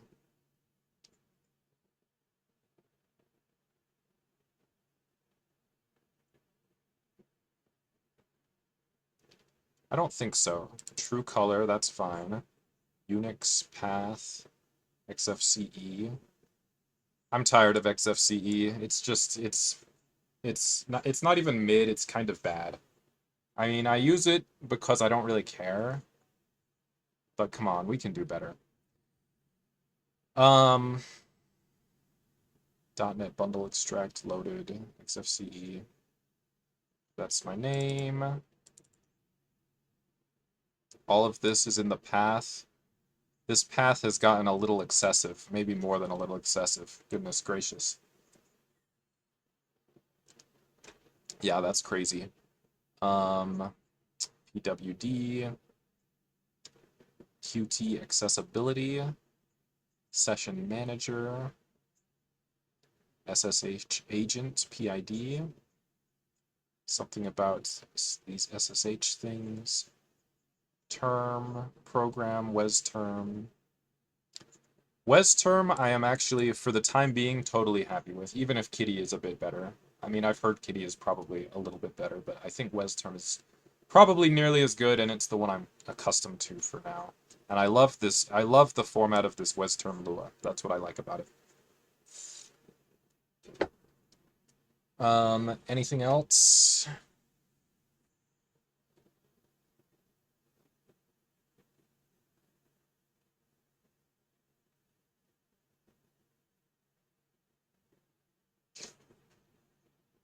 Yep, this all seems fine.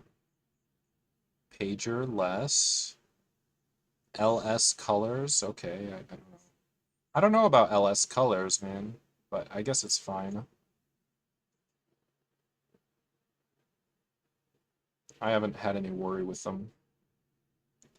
Yeah, I don't think anything untoward has been leaked amongst these environment variables. I'm just surprised when I did this, I didn't think it was gonna output everything. So let's look again. So they used set. Why did I think it was env? What did I think was gonna happen? This, right? env foo equals bar some command.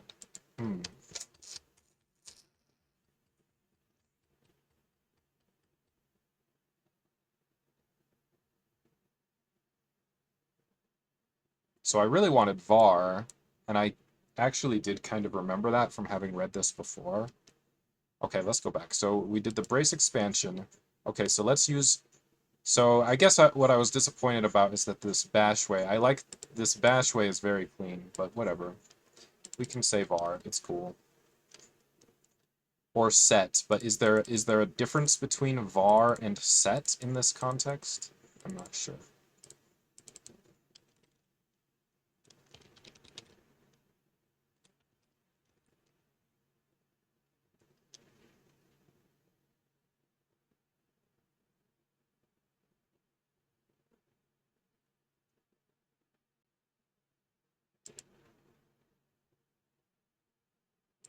Interesting what they did here. So in the square brackets, they had to say that they were using the set of ch, and it does talk about that later. All right. So echo star dot question. Wait, do I know what this does?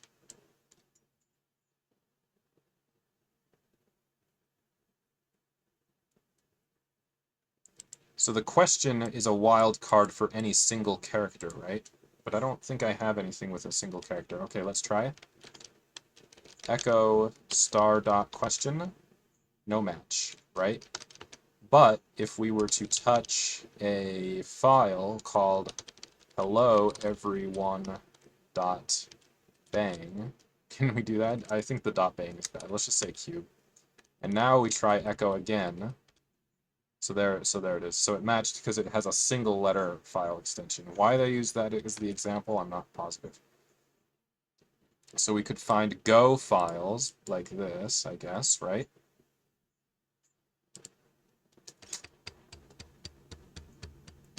Tilde expansion, variables. Okay, so now let's look at that.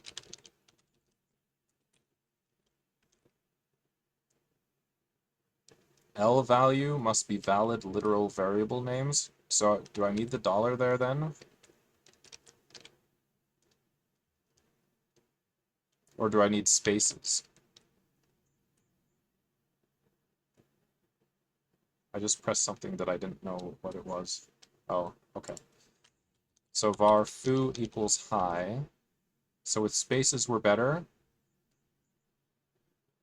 So if I say var foo equals high, then it says we can't take that. But I'm guessing a dash is probably okay, so a dash is okay.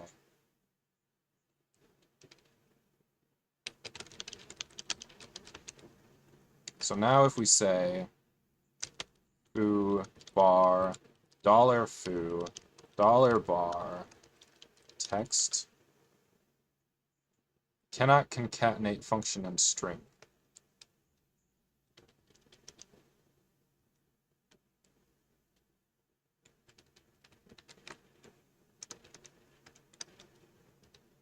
Interesting. So the spaces here make a difference, right? Or no?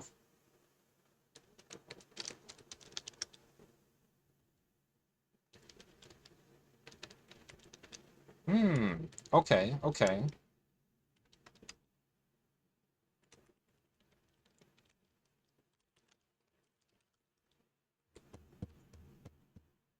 So far, so good. I clearly haven't messed with this. Temp foo equals bar some command. So this is, I think they call this function declaration syntax a closure. It's obviously a very minimal type of function declaration syntax.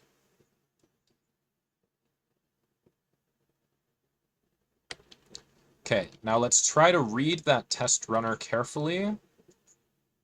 And based on this reading, we'll see if I know how to roll my own. So it says use string, okay. Var pass style equals green, fail style equals red, info style equals blue. Makes sense so far. Set indent as what looks like 2 spaces, okay.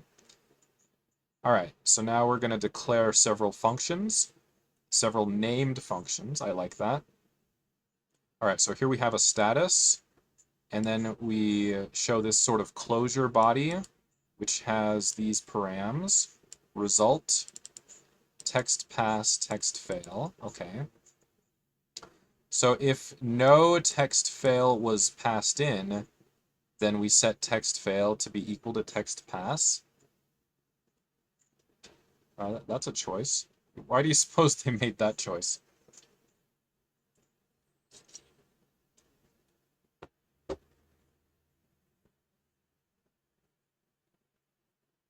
That actually seems a little crazy to me. All right, so style. Okay, now what is this? Square brackets. So I think we've made a list, and $true equals $pass style, which was defined here. and $false equals $fail style. Okay, so let's try that. So I'm gonna do pass style equals green. Fail style equals red. Okay. And then I'm gonna try var style equals, and then let's review again what they said. And true and false. Oh. I think that this is the terse syntax they've chosen to make like an associative array or a dictionary, where I think this and dollar is the key. Let's take a look. So and dollar true equals dollar pass style. I can close that. And dollar false equals dollar fail style. Okay, now if I echo dollar style, I see that false equals red, true equals green. So now, can I like select something from in there? Like, what if I put true? Like that. I don't think that's how it works. No such key true. What if I put and dollar true? Multiple parse errors. Should be spaced. Okay, so now let's just look this part up. So in learn Elvish, let me close this.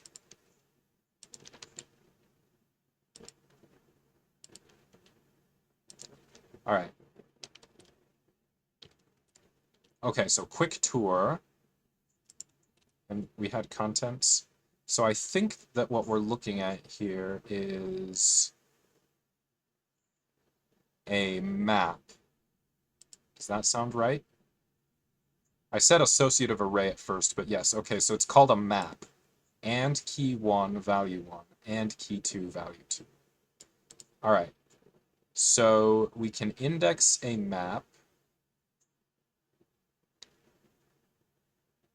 Ah, okay, so they did put $map k1. And put is different from echo because it shows a value. Okay, so echo shows bytes and put shows value. Let's remember that. Okay, so I did echo $style, and it showed that. Put $style shows that. This wedge icon, I think, is meant to remind us that we're examining a value. All right, so now if we put $style false, no such key false. Darn.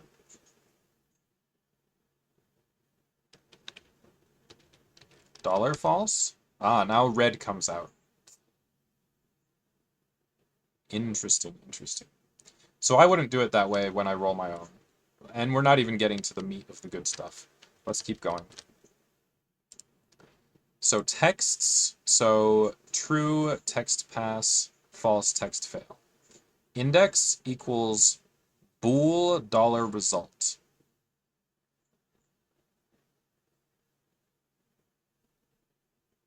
Okay, okay. So what was passed in as $result, if not a bool?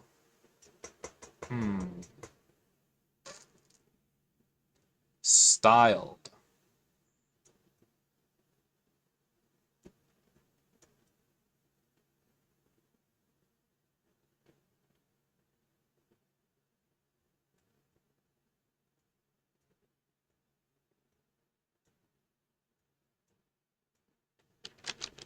Echo styled. No, let's not echo. Let's put styled high red. Let's echo styled high red. Let me look again. A quick tour. Output capture. So we put it in parentheses, it looks like. Let's try.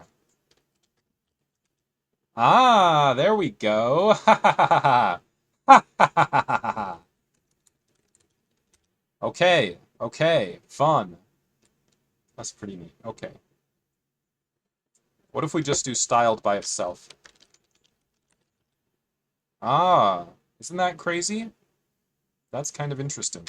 So when we did this, it comes out green. What if we do put? Hmm. Very neat. Very neat. Is there like a help?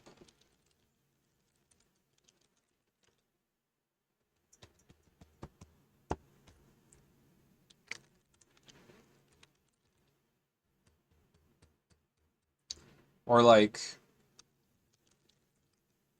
where do we get information like interactively about the different keywords and things?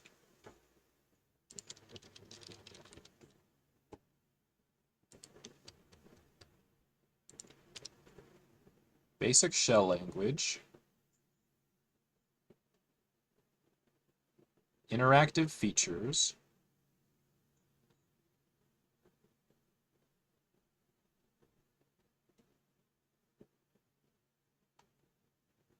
Let's try this reference, specification, the Elvish command. So I am using it interactively.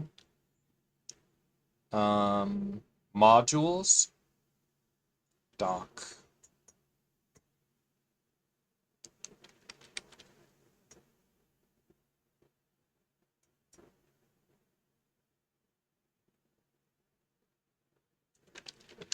So if I do doc now, I don't think it's ready, but maybe. Oh yeah, okay.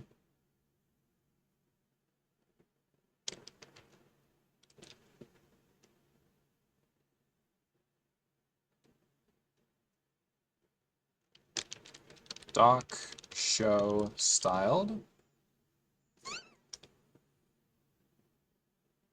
Yeah, cool. Constructs a style. This is very nice. This is very nice. Constructs a styled text by applying the supplied transformers to the supplied object, which may be a string, a styled segment, or an existing styled text. Each style transformer can be one of the following: a Boolean attribute name,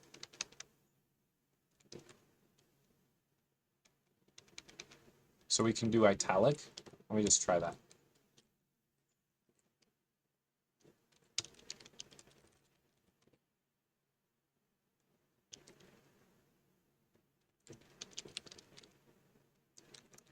Why did that come out like that?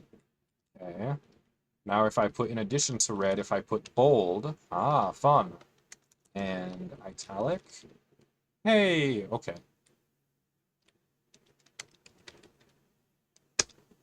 I like this.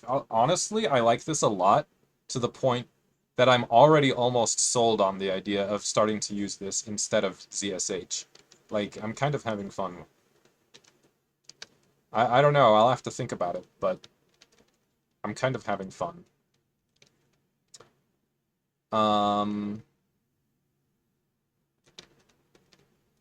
Okay, so I like that. Let's go back and get into some of the good stuff. Okay, so they show the styled whatever, so that's the status.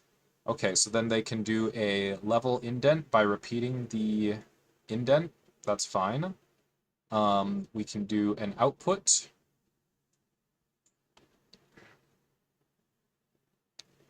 And so for this one, here it says at message. What do we use the at sigil for? And for that matter, what do we use the and sigil for? So it looks like this one is for a key value pair.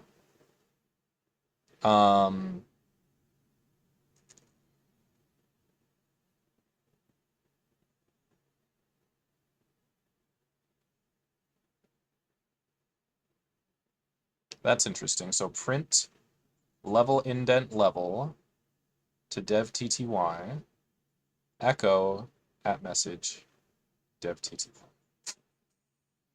So I think print is like echo without the new line or something like that. What do you think?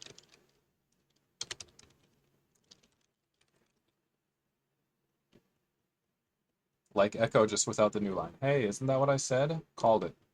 Okay.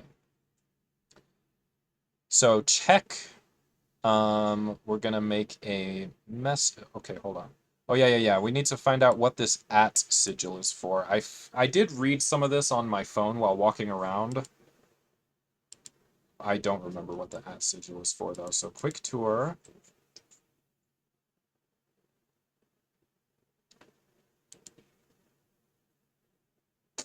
Okay, so the dollar is for a variable value. Explode with $at. Does it seem like that's what's happened here? So they've got at message and then $at message. If you do need to split fields, you can either do this explicitly with string fields, or store a list of strings and explode it with $at.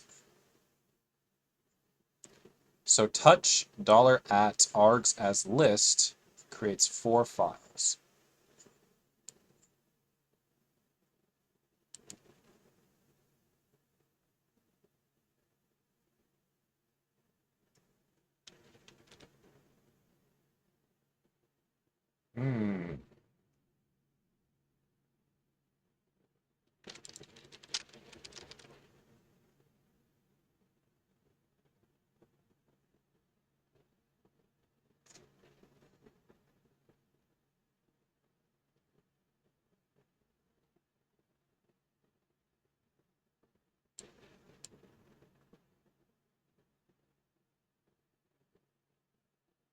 Better look that one up, honestly.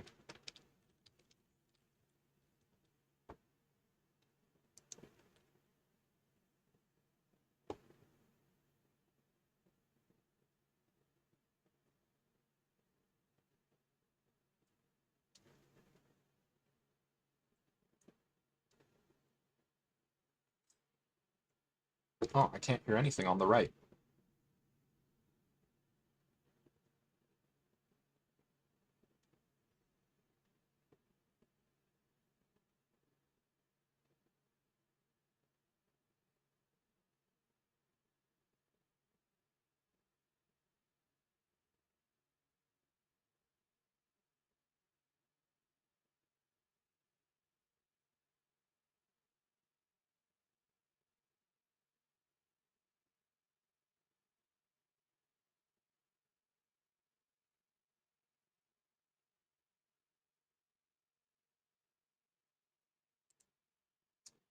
Okay, so probably won't need to use that myself. They must have had some good reason, but there's no comment to explain, and that's fine.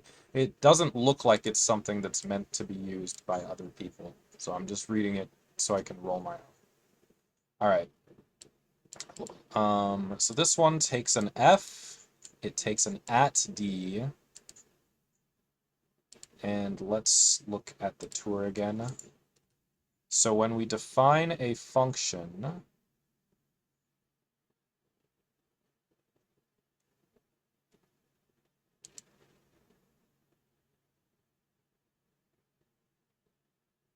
they take arguments. Okay, so let's go here.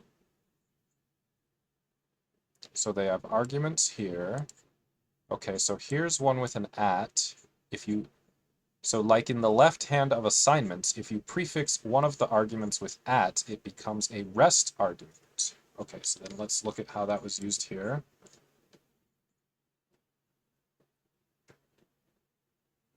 So they had, let's see. So this one just takes 3 regular arguments, and this one just takes 1, so those are both straightforward enough. Okay, so then this one takes rest arguments at message, and then it takes keyword argument level.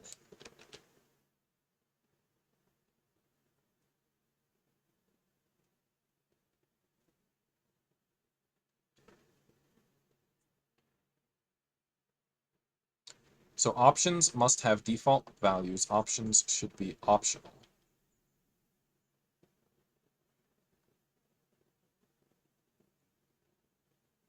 Okay.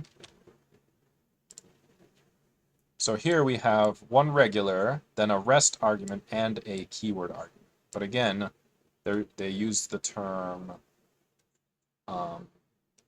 option. So if I'm saying keyword argument, but it's called an option. So we have one regular argument, one rest argument, and one option. Okay, so let's see how this one works. So we're going to say message is going to be styled. We're going to join D with spaces. And we're going to put info style on it, which in this case is blue. And so if nothing was passed in for check text, then we're going to set it to $f def. Interesting.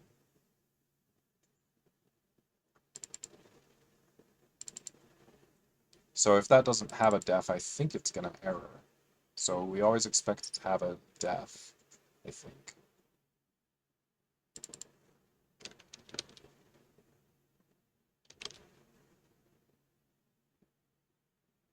So then we use it here.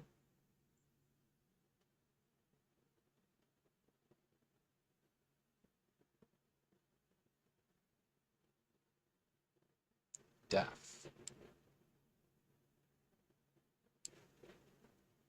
Comp function res $v.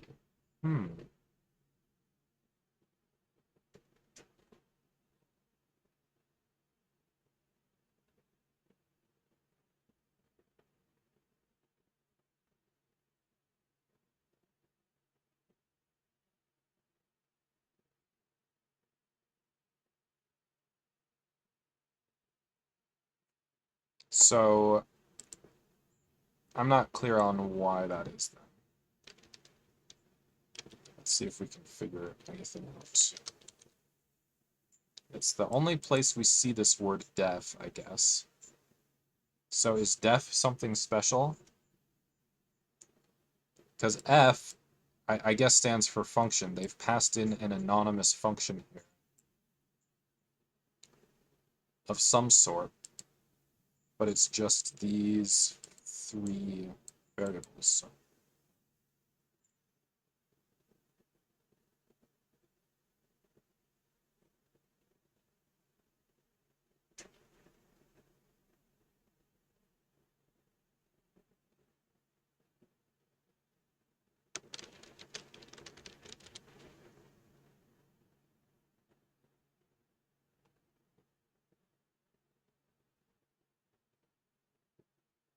So then for is and is not, what is V?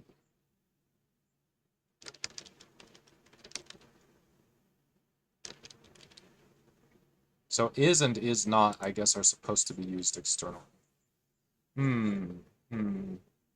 Yeah, it doesn't strike me as something that's really meant to be used by other people. It looks like it's something that's just convenient for this person within this repo, and that's good.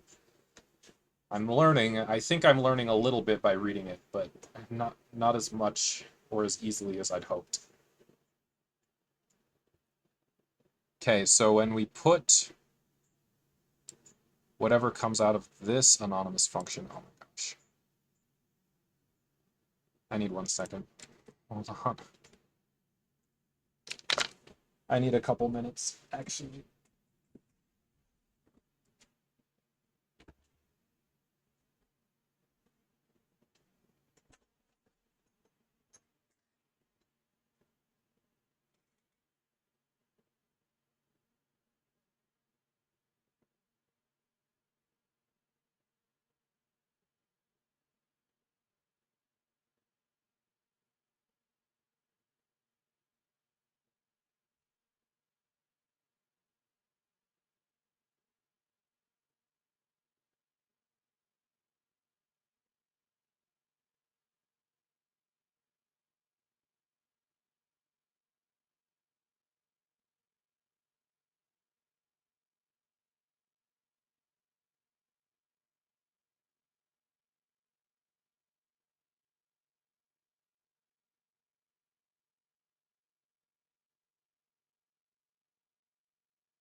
So the good news here is we're doing something very specific, right? We have very specific requirements. We're going to run some tests and create a JSON file with a very specific format. So basically, we know exactly what we need. What we need is pretty different from what this guy has done. Right, so if we go back to the JSON format that we were looking at earlier, I guess it's been a while ago.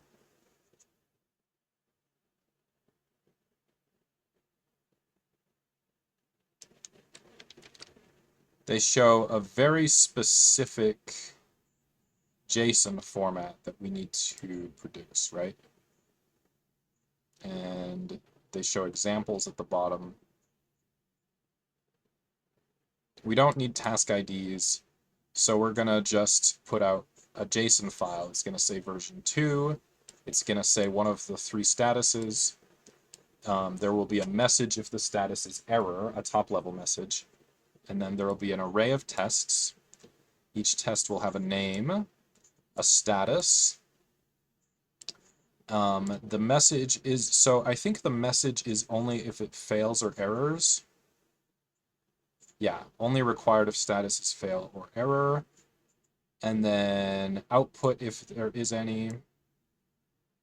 And then show the test code, right? So pretty specific requirements there.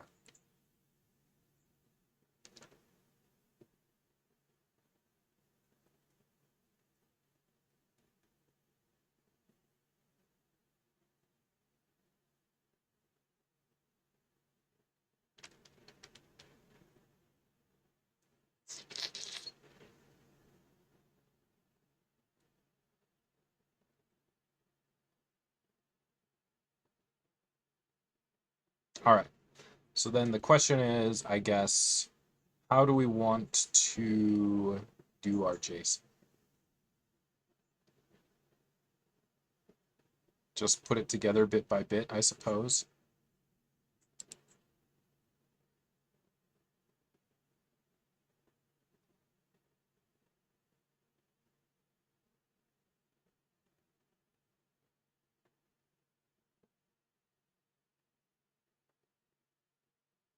So def is here.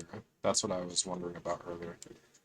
A string containing the definition of the function, including the signature and the body. Good. So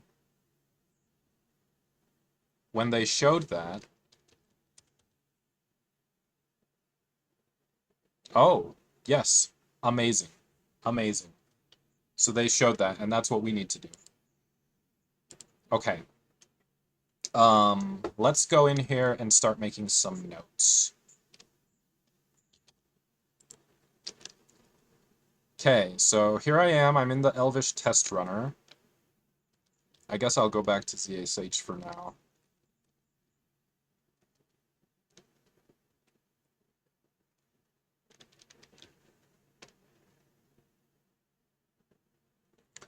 Okay.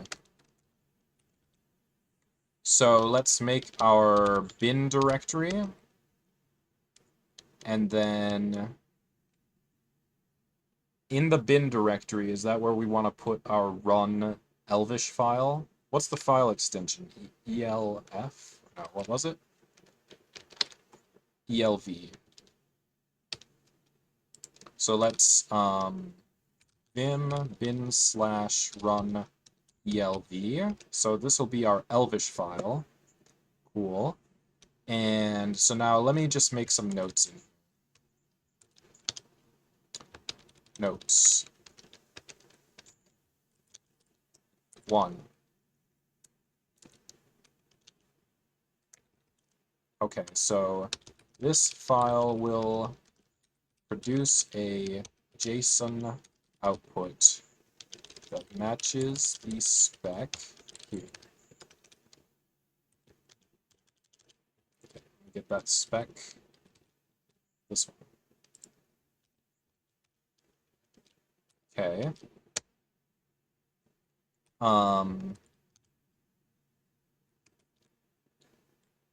At the moment, I am thinking of just printing the file line by line, which, I mean, is sort of half-baked, but that's what I'm thinking for the moment. I think there is some JSON functionality in the Elvish language. I mean, if there is, then I should use it, right? I think it has it. Built-in functions, string store,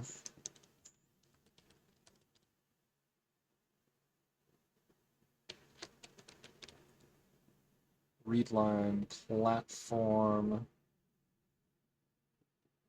I think line by line is probably okay. This is, well, shoot. I think I'm gonna plan on line by line for now. Okay, so other considerations. The first line. Okay, so let's not say that. Let's say wait, do we have a block comment option?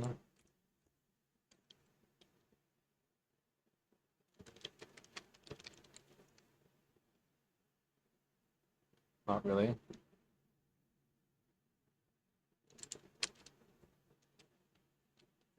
Okay, so let's take this v2 example.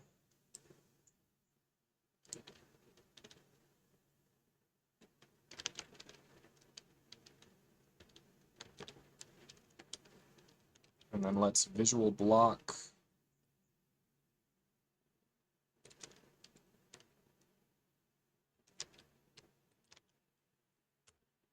Okay.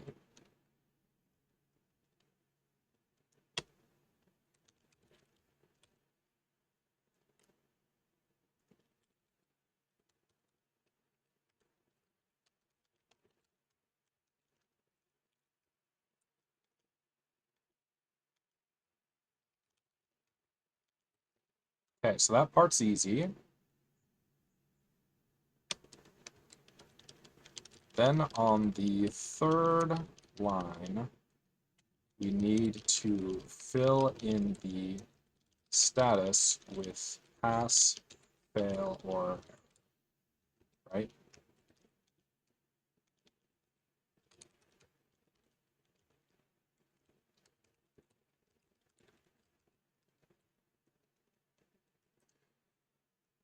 All right, so then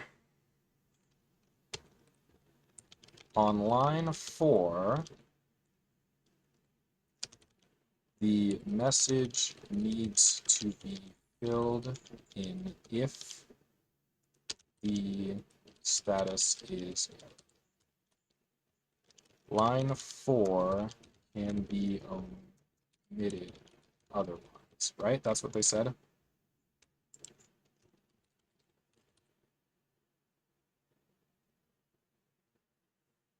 Yeah, so we can just omit the message if we don't need it. Here they showed it as null, but that's not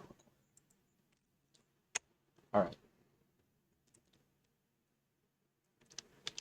The next line is tests.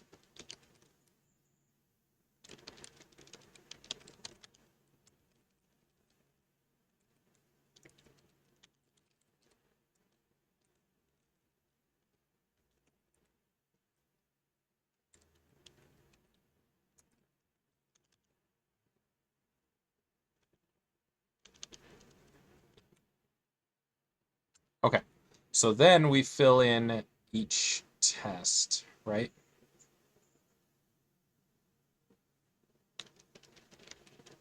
I mean, this is pretty clear. Let's start coding it.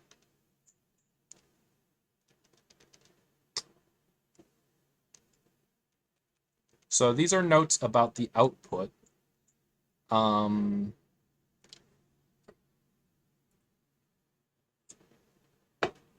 Now let's consider like reading the test file.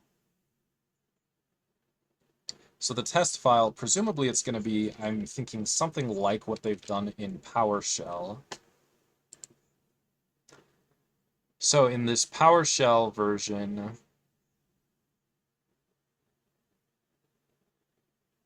they populated the test list, I think, by looking for test case. Interesting. So this is going to be a bit different.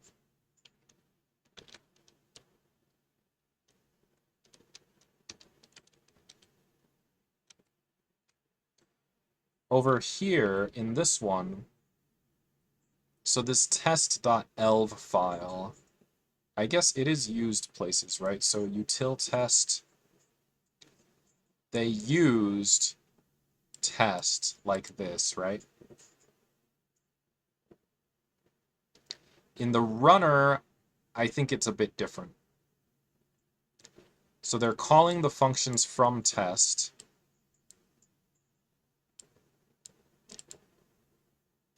But in our case, our runner is going to call functions that are defined in individual, or not in individual, but in a test file, right? So let's do an example. So here in PowerShell, for example, they show tests as examples. And let's start with syntax error. Let's start with syntax error. So here what is this? Before all dot minibob. So they have a keyword that's misspelled. They left off the R in return, right? So it should come back as syntax error. And so then we have a couple of tests in here, but we know that this whole thing is going to fail.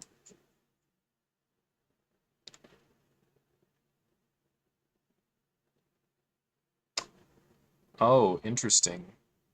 So it did not come back as error. It did actually try to run the tests. Okay, so we have to see what's going to happen.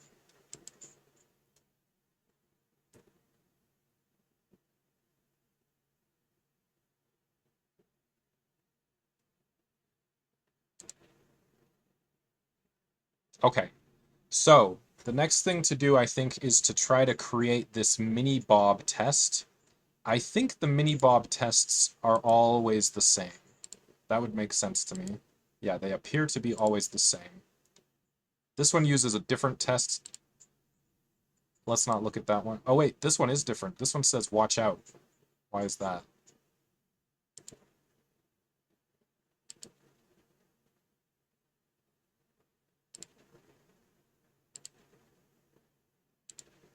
Okay, so apparently they left out the watch out in these others because I guess it wasn't needed.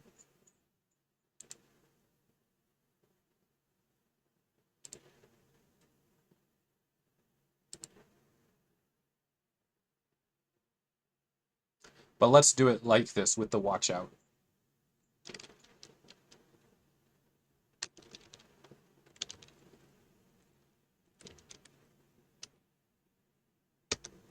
So let's go make directory for tests.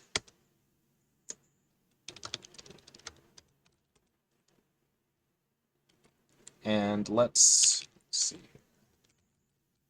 Let's start with the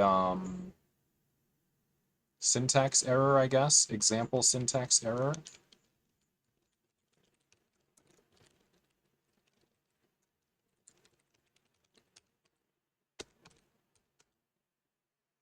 Okay, so then let's make our test elv file. So yeah, so if I'm rolling my own test concept, then I can name it however I want, and I'm probably just going to follow what they did in PowerShell. Maybe.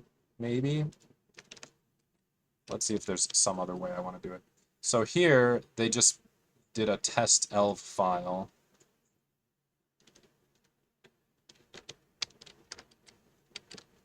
And here they did a .test file. Okay, so I'm going to put minibob.test.elv.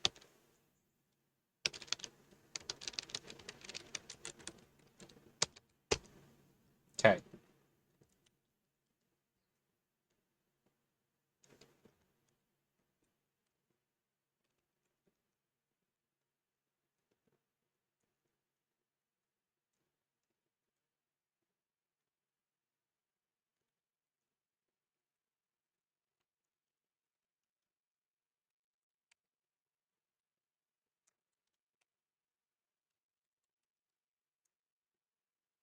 So for the test itself, let's look at success.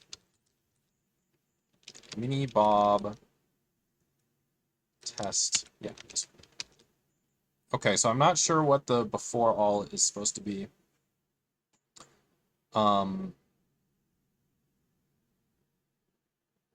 I'm gonna have some functions in here. I think what I'm gonna have, I'm imagining, let me put a note in here. I am imagining just exporting one function which itself returns a list of all the test functions. Okay? So I'm just going to put function tests, and it doesn't take any parameters. It just returns all the functions that I want, right? So I guess that'll be like this. And let me, while I'm here, let me go ahead and review what it says in the docs again. So a list is surrounded by square brackets, and presumably because it is, this language, from what I understand, it is meant to have a functional flavor, a quote-unquote functional flavor.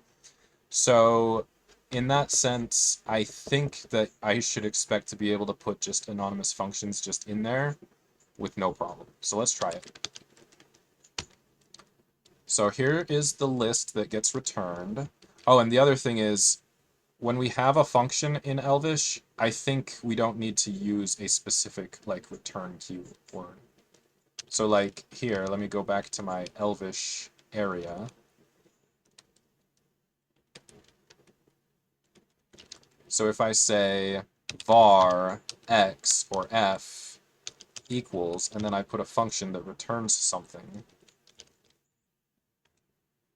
and then I call f, $f.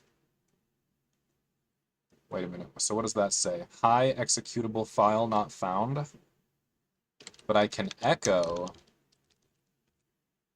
and it says what? It says it's a function. And then I can invoke by what? It's not this, is it?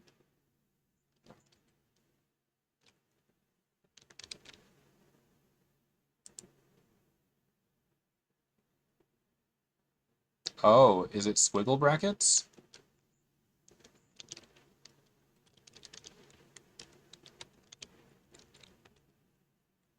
No.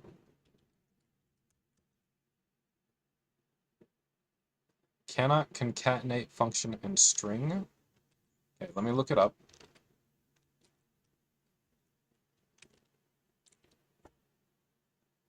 Learn, tour, lambdas. So here we put $f and it said I'm a lambda. Oh, okay.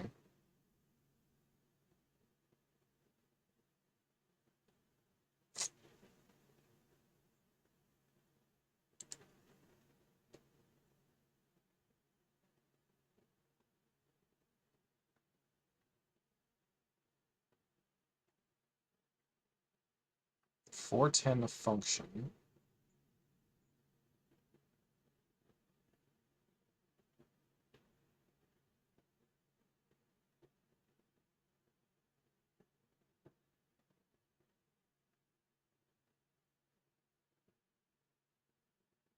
Okay, so unlike most programming languages, functions in Elvish do not have return values. Instead, they can output values which can be captured later. Okay, so that's what we want to do, I think. An output capture is formed by putting parentheses around a code chunk. Okay, sure, let's do that.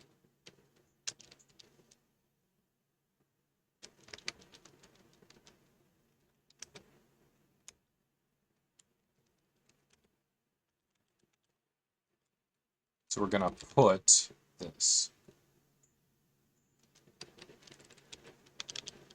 And it's going to be a list of tests. And then the tests themselves are going to be like,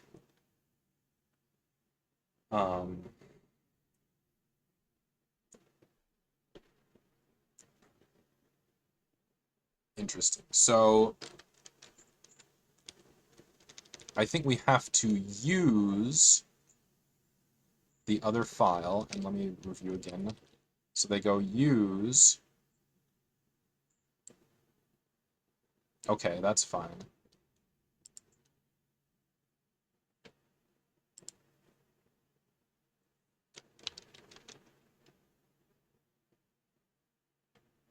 Importing modules with use.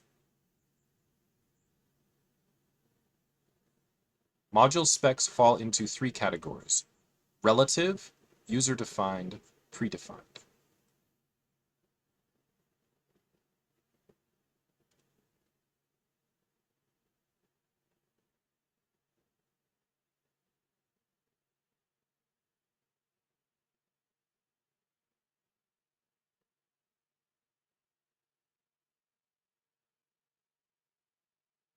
Okay, so we're going to try, at the top here, we'll try use dot slash, and then it'll just be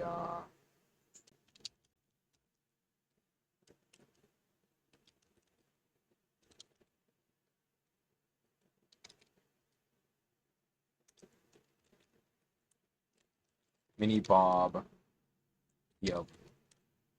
Yeah.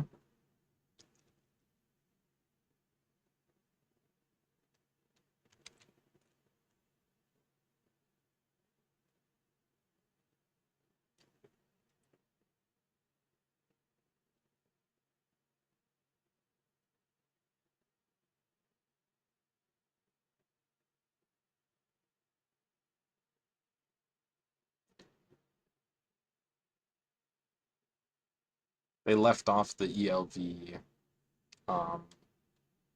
In general, a module defined in a namespace will be the same as the file name without the ELV extension. So this is going to be use minibob. Okay. So then the function itself is going to run the minibob, and then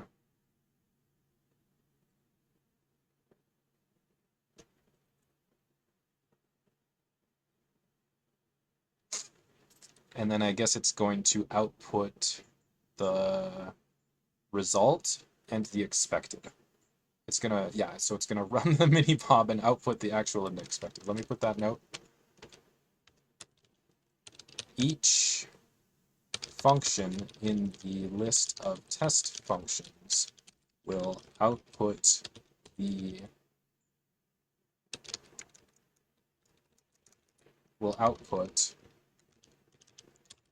actual value after running the solution, the expected value.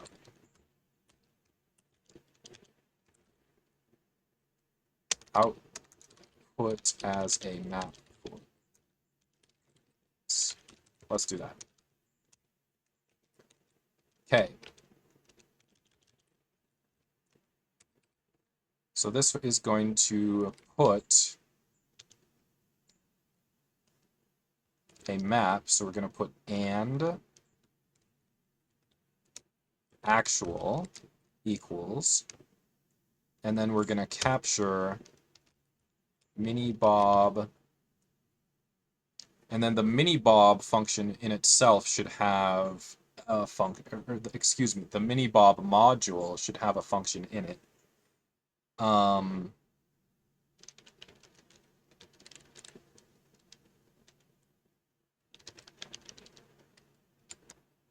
So in the PS1 case, the stub has,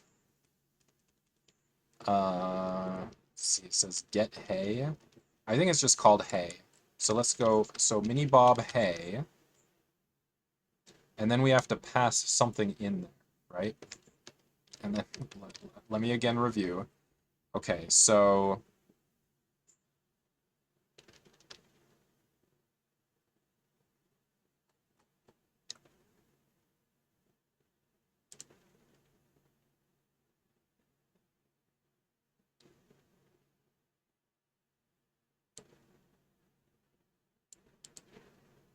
Okay, so we're going to pass in a string, right?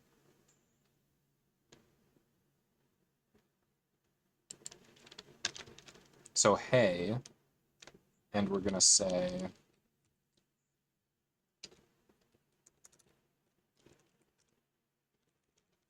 tomato, tomato, right? Tomato, tomato. Yeah? So that's the actual result. And then the expected equals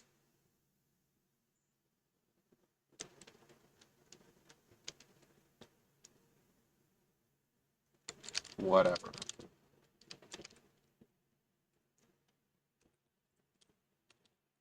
Okay.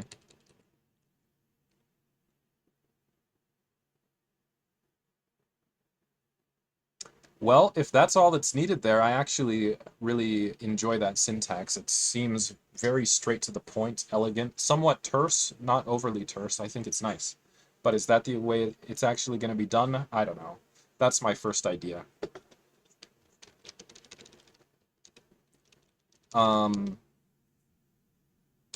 It should have a name as well, right? Each test has a name.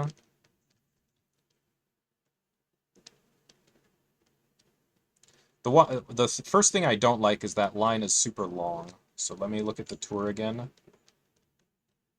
Learn tour maps. Oh, it should be square braces, so what the heck am I doing?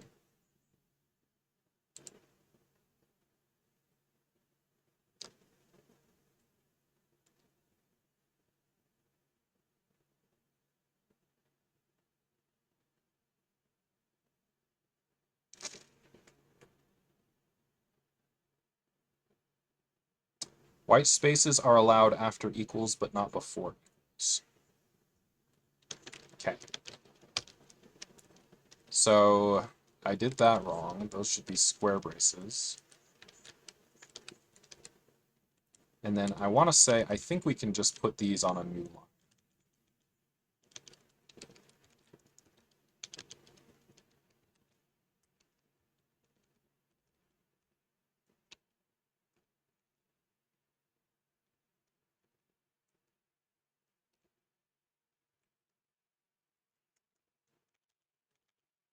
Okay, so actual equals that.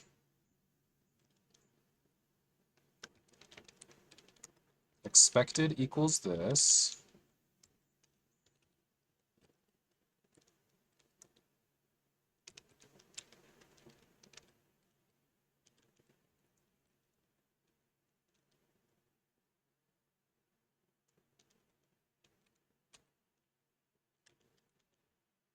So this is going to be name equals stating something.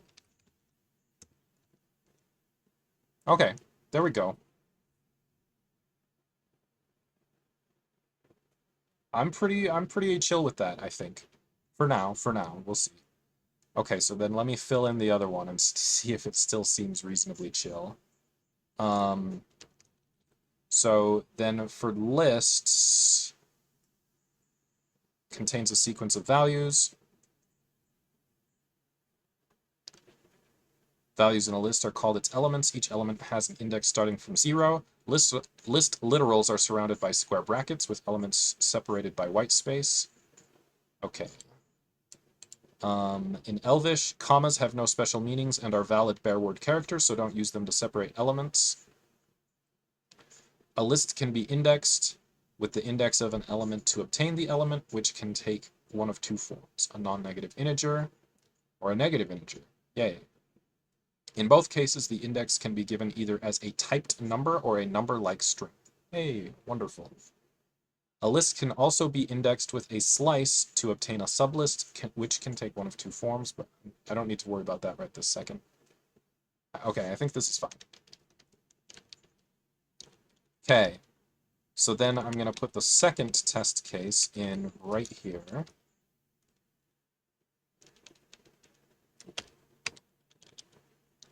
and it's gonna put similarly, and we're gonna put name equals shouting,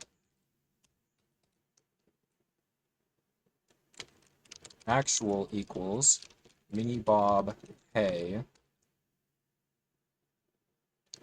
Oh, interesting. So in this case, they didn't actually put anything in there.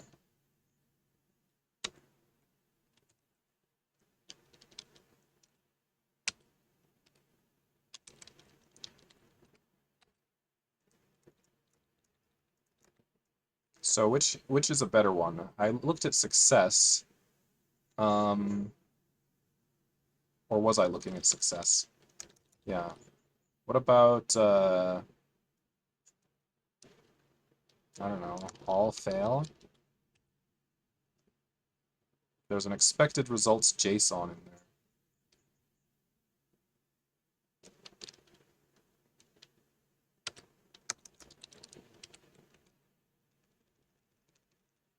Yeah, okay, so this should say watch out. Yeah. Expected equals whoa, chill out. Hooray! Okay, so that's the example test. So this is what we want to run. I like that. I think that's an interesting, cool start.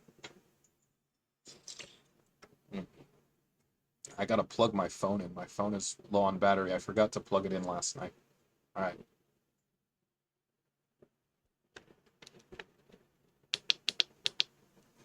Let me get that.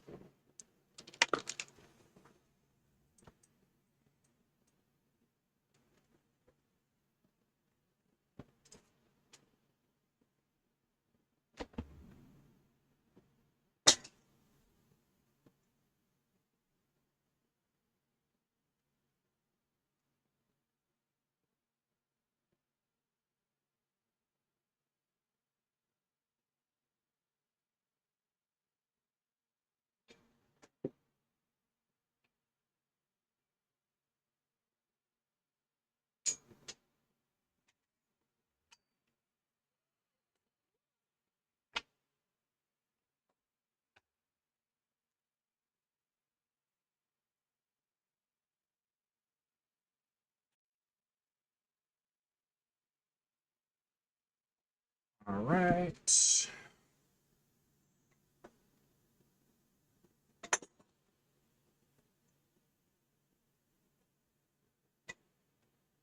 I'm plugging my laptop in first.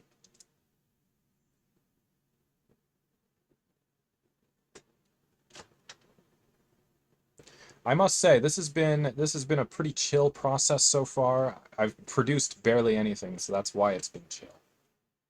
But I'm having a good time, so this is the way. I'd like to spend every weekend like this. Maybe not. Maybe after a while I'd get sick of it, but I'm pretty happy so far.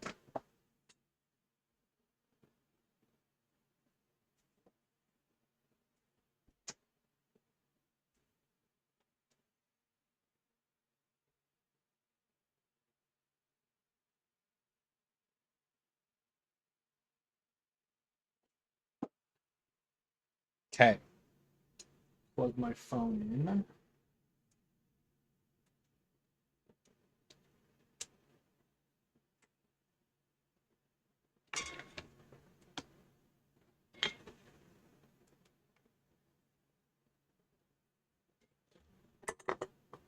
All right. Good. Okay, so that's what we want.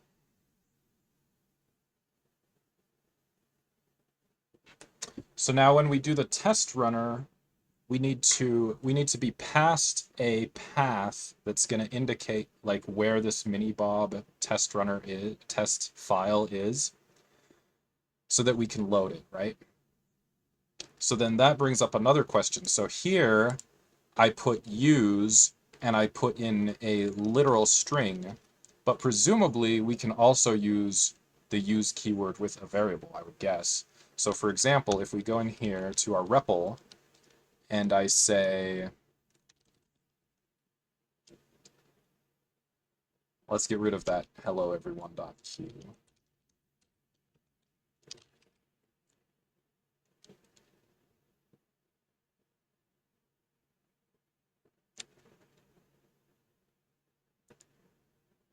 And then, so let's just, so this one I think is good for now. Let's save that. And then let me just say that I've got some example L file. And I just put in a function called hi. And it's put hi. And that's it. Okay, so now if I'm over in here,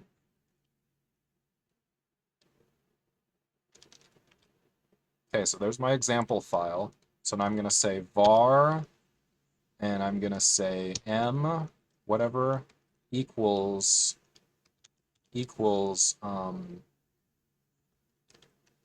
dot slash example. Okay. And what does that say? I think that's fine. Yeah, that looks fine. And so now I'm going to say use $m. Module spec must be string literal, found primary expression of type variable.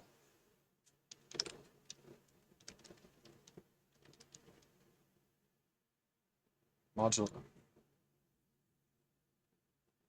Okay, so it doesn't want to let us use a variable that way, but we do need to use some kind of variable. So let's see. At least I think we do. So importing. The module spec and the alias must both be a simple string literal. Compound strings are not allowed.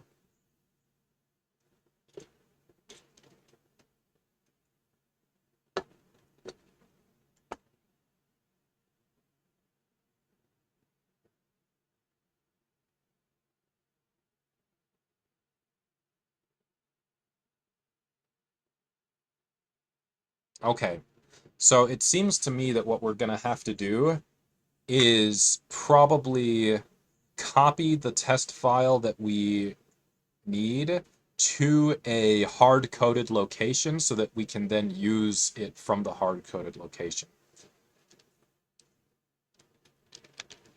So let's see. So can we copy $m to hard-coded ELV?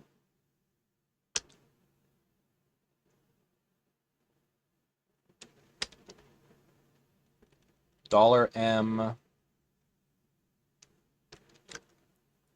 dot env.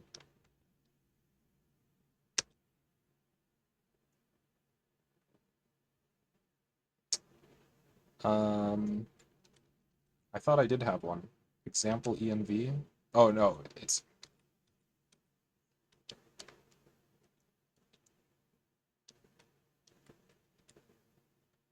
ELV. Ah, okay. And so now I can use hard-coded, right? And now I can do hard-coded. What was it that it said in there? Hi, right? Hi. And there it is. Yeah, okay, so that's fine. So let's do that in our test runner. So we're gonna leave the example for now and go back to, in fact, I'm gonna split this again. Oh, no.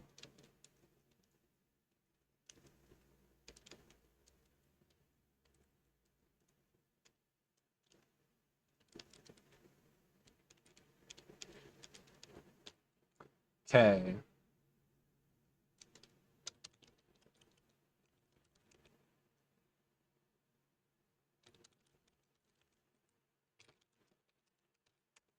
Okay, so here we go. So all I have so far are notes. So now we're gonna start in on the real thing. So first step is to import the tests. Okay, so now we have to remember the test file gets three things passed into it. The, what did they call it? What was the name? Not a slug. Oh yeah, it was a slug actually. So the slug, and then a path, and then an output path.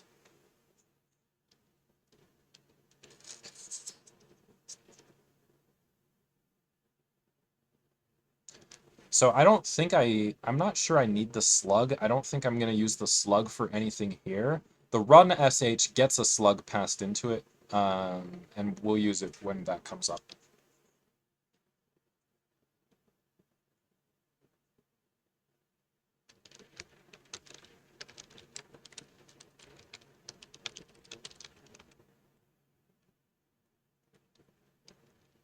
Okay, let me just go to a new tab. So when we run, all right, treat the first argument as code to execute it.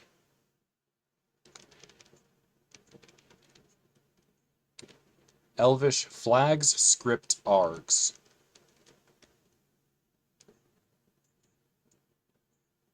So I don't think we need any flags.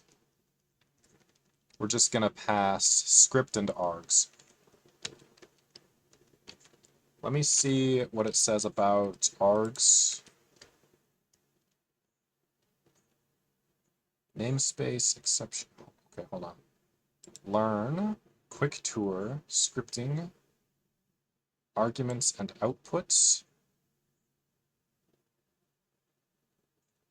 It's a little bit different because we're gonna be running the Elvish command from bash, from the sh file, right?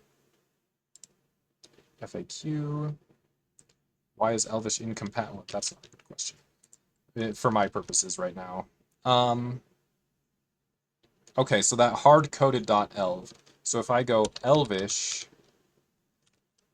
hard-coded elv, so nothing comes out. Can I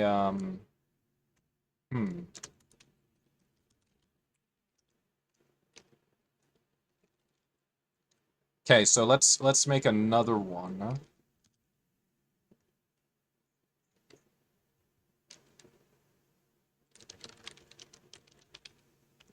So for this one, I'm just gonna say echo hello world.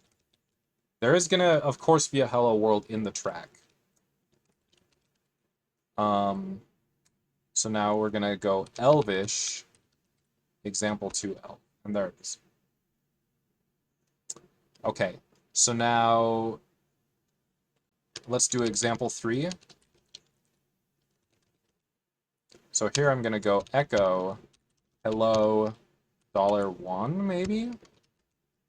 So I'm gonna go Elvish example 3, and I'm gonna put Josh. Okay, so $1 is not found. It could be $0, but it might be something else entirely. Okay, so it's something else entirely. Wait a minute, was there something here? So args.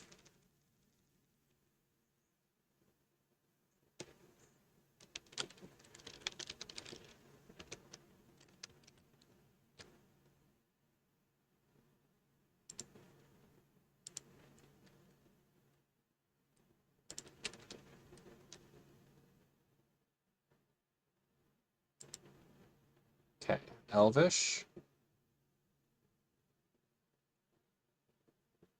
Try.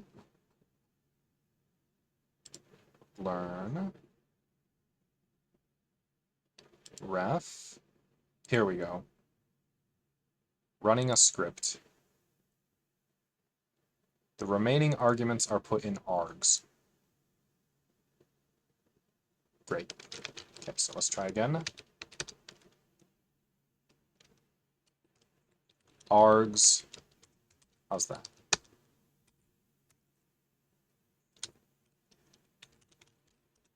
Okay, so that's fine. Good. So we'll use args. Okay, so let me go back here.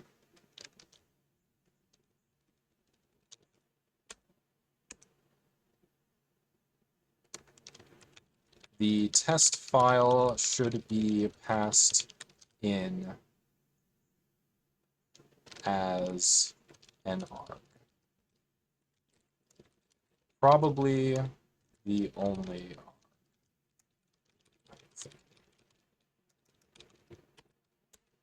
Okay, so now I will copy the test file to a hard-coded location so that it can be used as a launcher.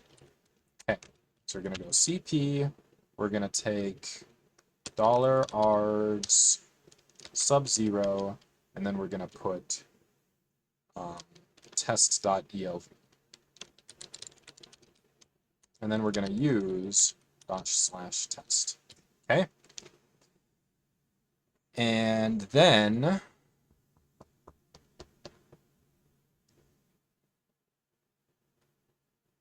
we're going to say var tests equals test capture test colon, and I think I just called it tests, maybe? What did I call it?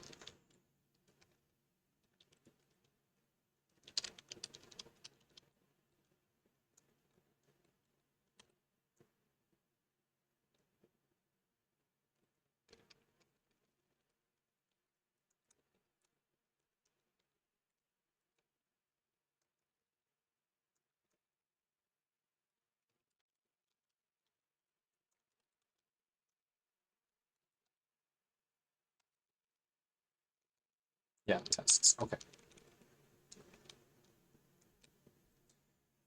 So far, so good. Okay, so now we need to run each test in turn. And we need to handle errors.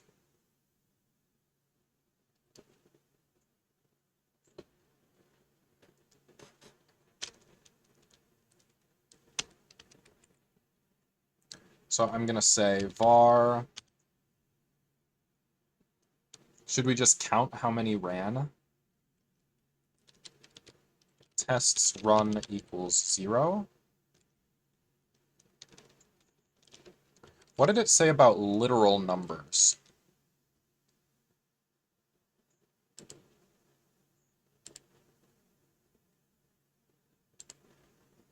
So you can do a value type.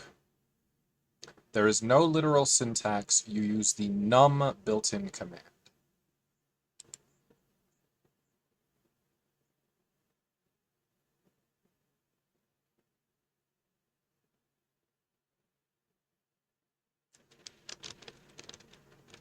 So here, if I say num0, then it shows that.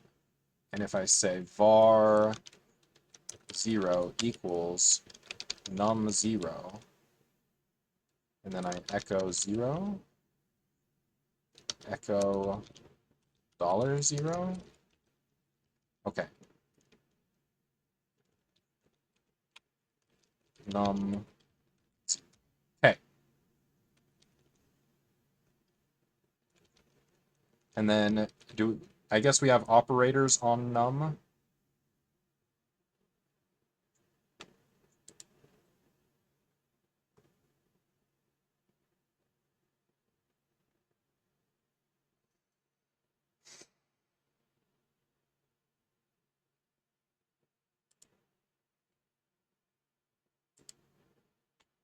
Oh, it says this command is usually not needed for working with numbers.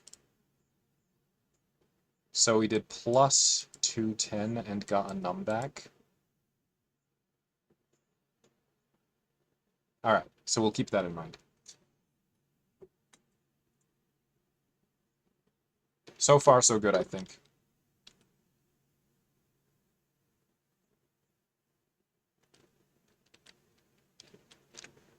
All right, what's the next step?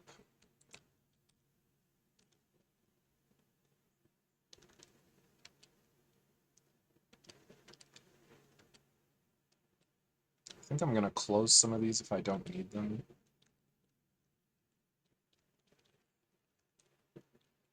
I'm not doing anything here. Let me close that one. Okay, I'm going to leave these alone. All right. So we're going to track how many tests have actually run. I think it would make sense to also track how many pass, fail, and error.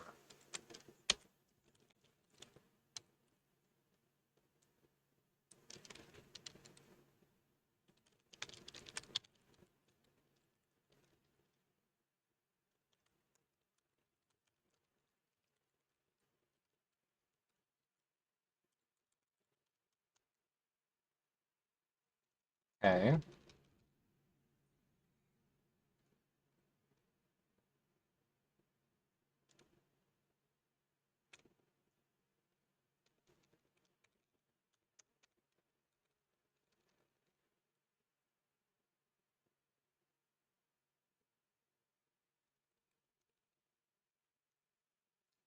So now we're going to have to loop through the tests and run all of them, of course. Okay, do I do I know how to do that? Not really.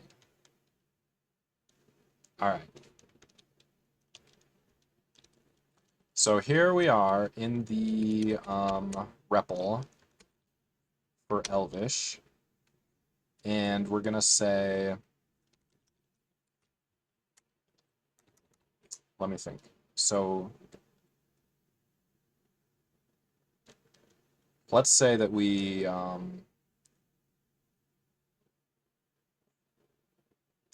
let's do kind of what it said before. So we're gonna copy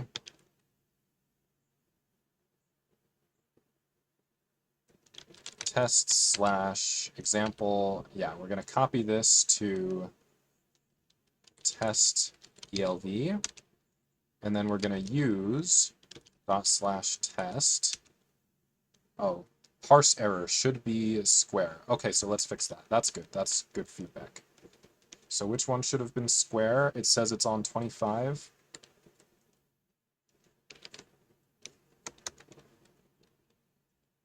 Wait a minute.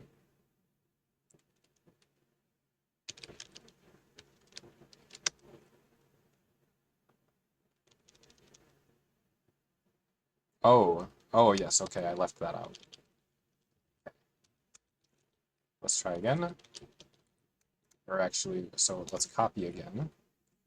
Copy, use. It says no such module dot slash minibob. Ah, of course. So we have to copy the other thing at the same time.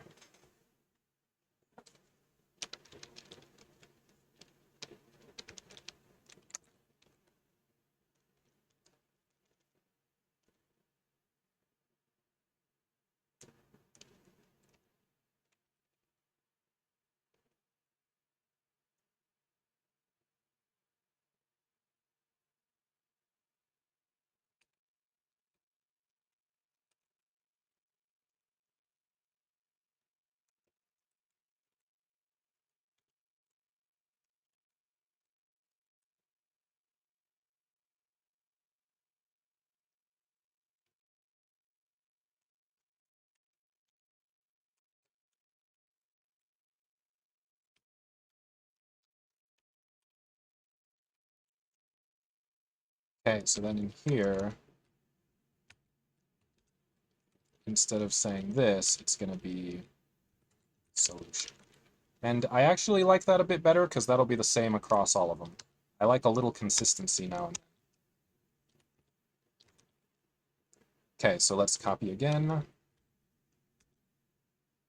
But now, so now we have to copy the other one as well. So we're going to copy, and I don't even have a solution in there as of now, right? Okay, so let's add the solution file, which is going to be minibob elv. Okay, so then this has to have a function hey, which takes a parameter query or something. And for now, I am just going to put IDK.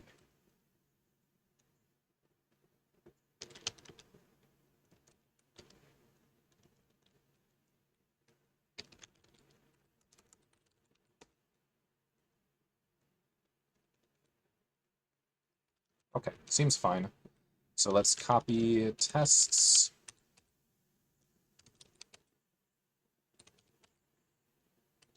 Solution, ELV. Okay, so now let's try use. And it says okay. So now let's see what happens when we say var tests equals test colon tests. All right, so now let's put tests. Okay, so I see tests, but it doesn't look like there's necessarily anything there. Put tests sub-0? Oh, there is something there, but what is it? It just says a letter T. Put tests. Oh, excuse me. Dollar tests. Okay, I'm going crazy right now. Oh, there it is. Okay. Looks like an absolute mess, right? Put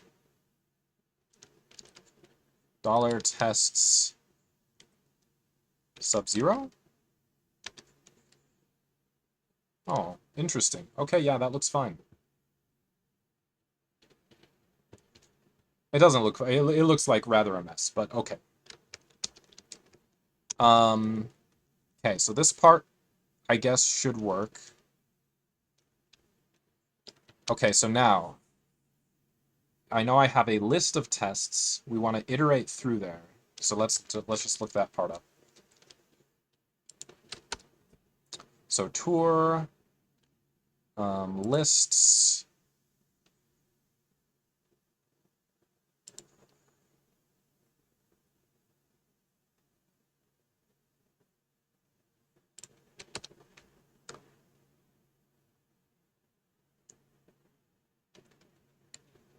All right, so do we want a iterative loop for?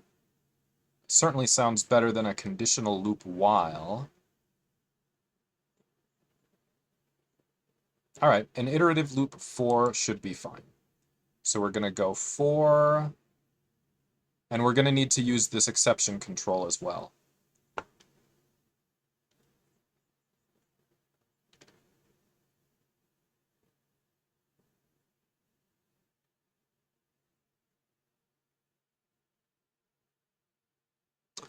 It just occurred to me.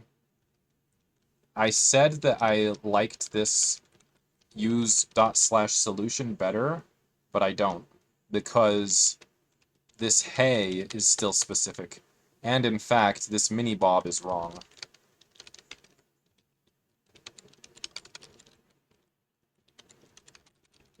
So I think I actually liked it better the way it was before, but I think it's going to kind of have to be this way. We'll see. All right, so iterative loop for blah blah, this, and then else. So I don't think we need an else per se, but we're going to do for var container.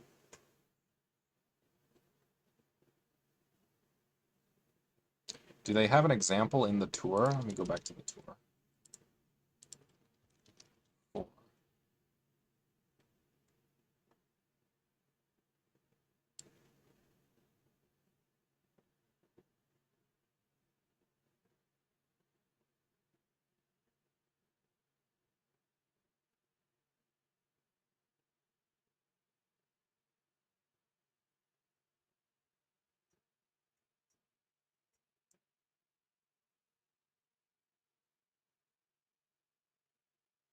Some of these built-in commands seem helpful, like apply a function to all values from value input. So we might want some of those built-in commands. I'm thinking probably just iterative loop. Okay, control structures. I should have been able to find that. All right.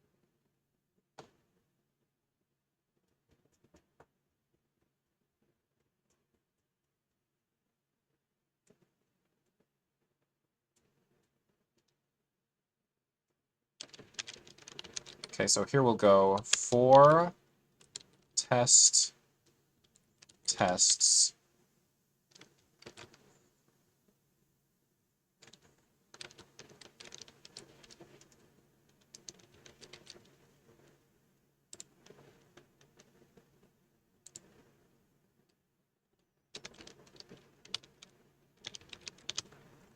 put, and then here we're going to call the test, right? Or we're going to basically execute the function. So in control structures, we were like this, and they did $x. And they didn't take any args, right? So we're just gonna put $test, I guess.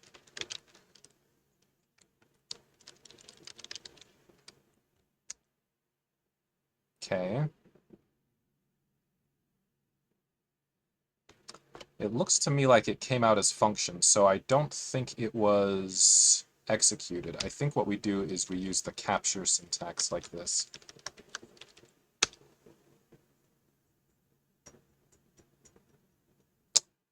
Mini Bob Hey, executable. Okay, so I have to copy again. Whoops.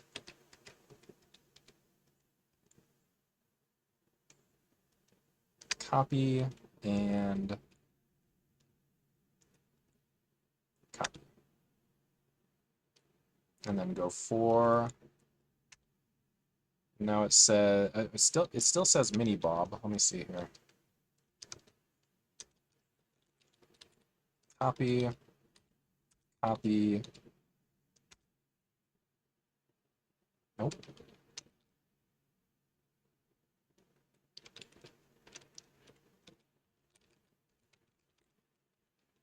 So not found Mini Bob.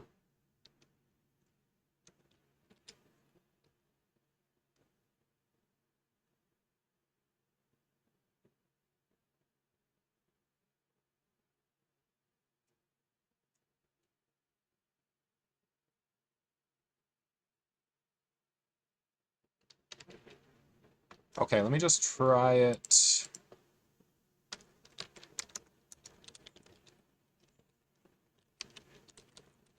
Let me just try it like this. So I'm gonna say, maybe I'll just, I don't know. I might need a second. Raphael GSS is raiding with a party of 9. Oh my goodness, Raphael GSS, thanks for the raid. You know, I didn't play any sound effect. Well, actually, you know, I don't think I've had somebody come raid before. So yeah, appreciate you. How was your stream?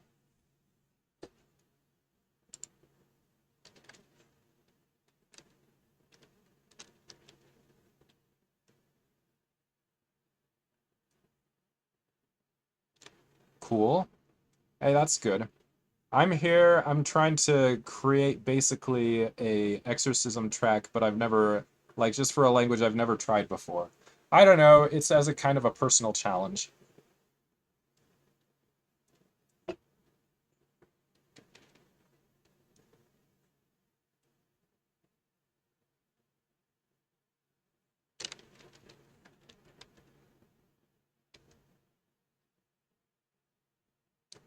I was looking to someone to raid and you have Node.js in the tag, so why not? Oh, yeah. Well, yep, I did have Node.js in the tags. I haven't edited those in a while. Um, yeah, not trying to do anything with Node.js today, but somebody was asking about it earlier and I didn't even think that I had it in the tags. All right, I can try to say what I'm trying to do. So basically, this Elvish programming language, I see that this person is just using their own kind of test file, which is like this. And it doesn't really look to me like a test file that's really meant to be used by other people. And it's the only one I've seen so far, like a test runner. And it doesn't, a test runner like this doesn't really suit my needs if I'm gonna create a test runner for Exorcism. So I figure I'm just rolling my own test runner and that's fine, like it's not a big deal. And that's what I've been doing for like, well, I don't know, over an hour. And I don't know, I haven't really made much progress yet because I've never actually used the Elvish programming language before. It's appealing because it has a cool name.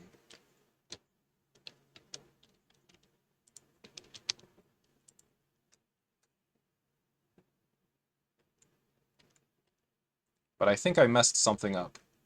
So in here, it's saying it can't find the mini-bob, but there's no mini-bob in there. Let's see what's in the other one. Yeah, so hardly anything.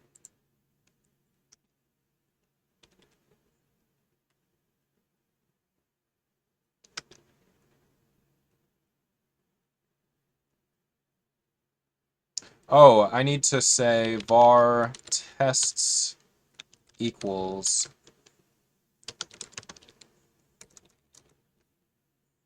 tests. Yeah, I need to do that. That's what I'm missing. No, it still says the same thing. Darn. Oh, I'm still leaving something out. I need to go use /test. And then I need to say this. And then I need to say this. Nope, it still says the same thing. No!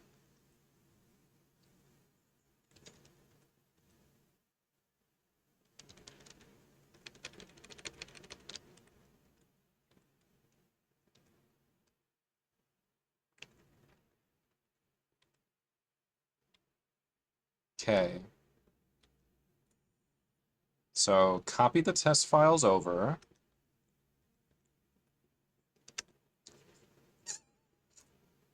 Then we need to use test, okay. Then we need to say tests equals, and then run that. Okay, makes sense so far. So now if we put $tests, no, I still see mini-bob here. Darn it. Wait a minute. I might not be able to use more than once. Let me see what it says.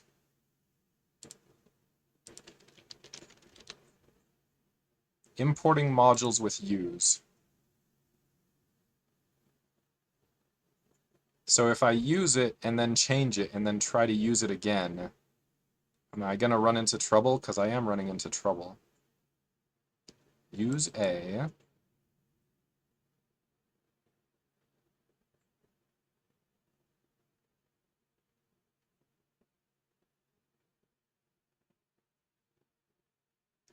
Okay, wait a minute.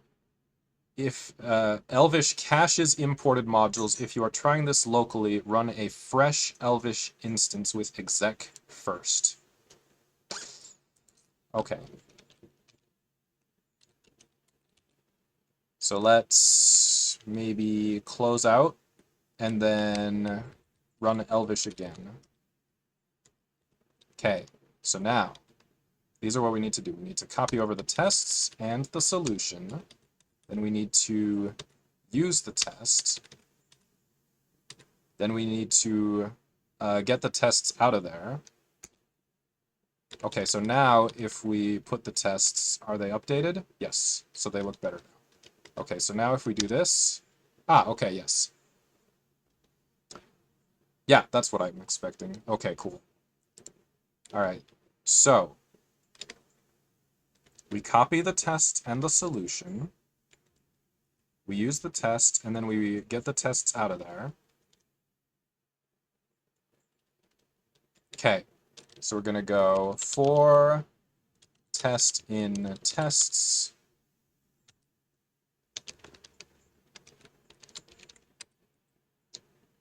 We're going to say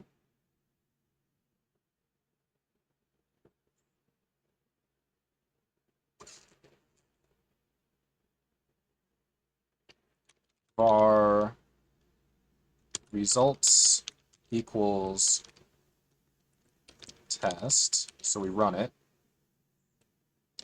But we need to watch out for errors coming out. We need to watch out for errors coming out when we try to import, and we need to watch out for errors coming out when we try to run.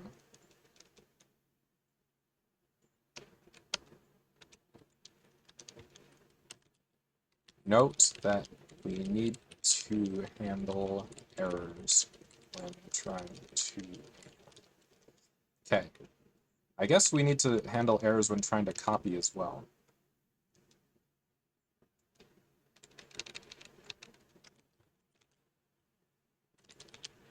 We need to handle errors when trying to copy the test and solution.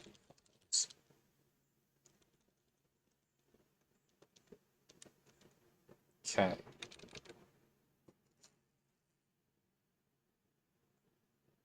All right, so let's look at control flow again. So basically we're going to go if.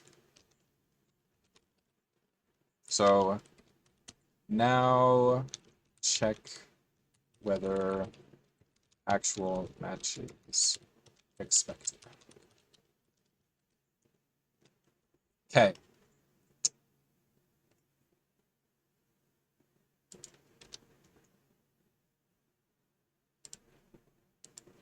Control structure, if. So I guess I should use EQ for equals. I think that makes sense.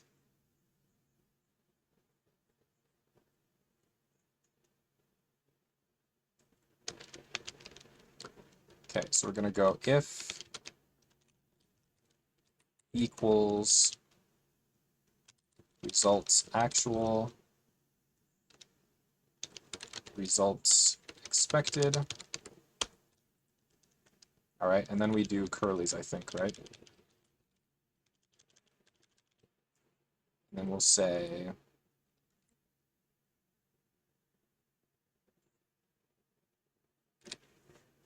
so we want to increment the tests passed. Oh my gosh, let me look at that part again too. So built-in, these are built-in functions and variables. So we're going to look at the plus. So output the sum of all arguments.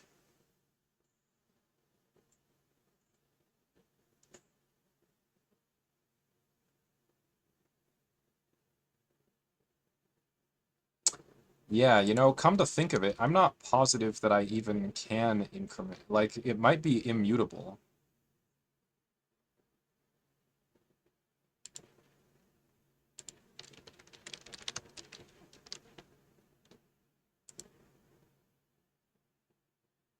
Well, let's just see.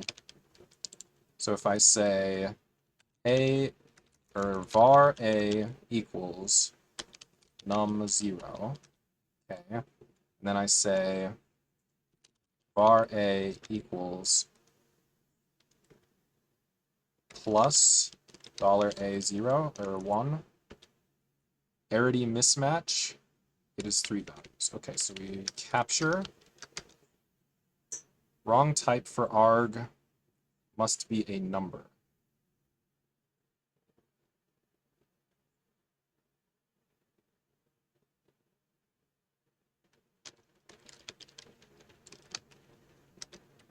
Yeah, it came out as nil.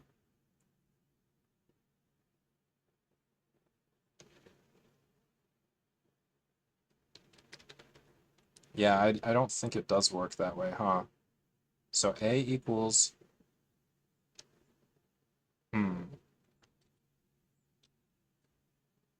variables and loops.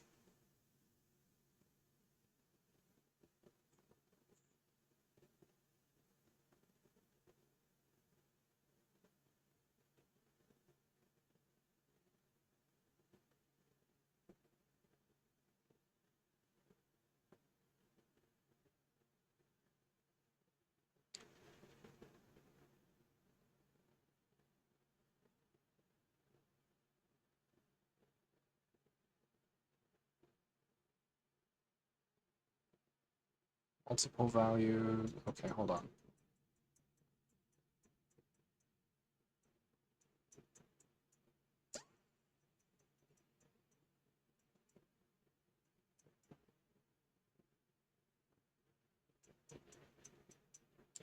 Yeah, I don't think.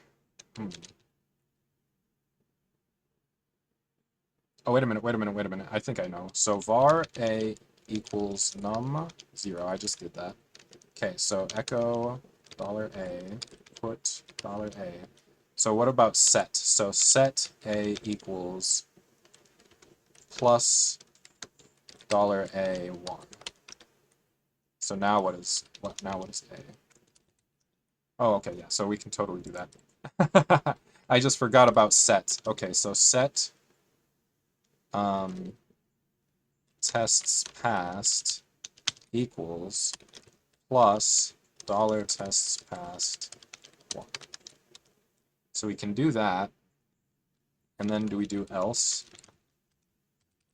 Set tests failed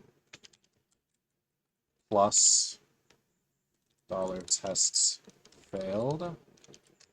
Yeah, so we can count that way. But then we're going to need the other information. So we need a message.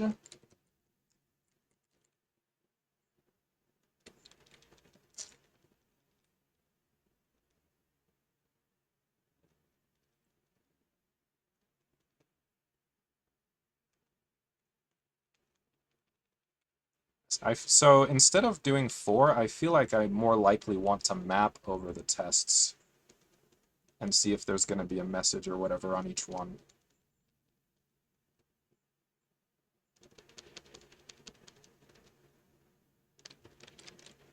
Okay, so let's look at built-in again.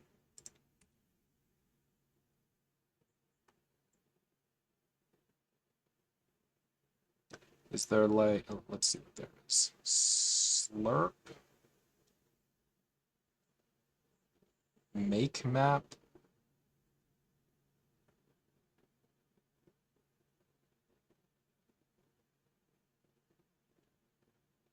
I don't see, is there a filter or a reduce or a fold? If not, that's fine, I guess. What is take?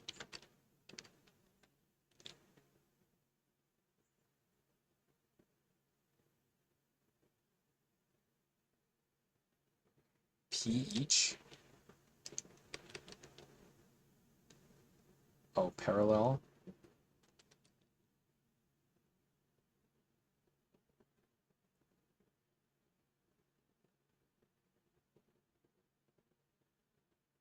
I'll probably just make one. What does each do for us? Calls $f on each value input.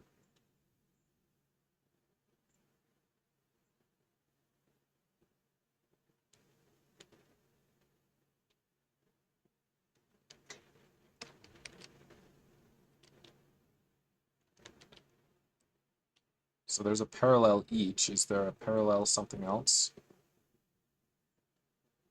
P print, printf put. It doesn't look like it.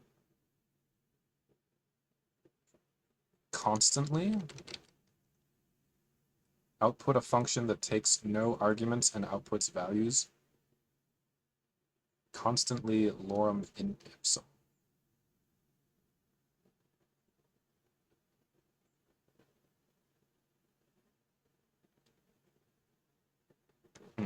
Okay.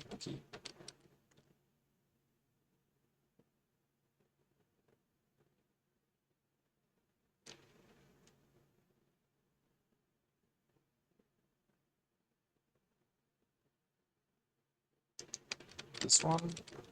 Make map. Outputs a map from the value inputs, each of which must be an iterable value with 2 elements. All right, forget it. So I'm just going to say, so they already call the associative array a map. So I'm just going to say that I have something called map over.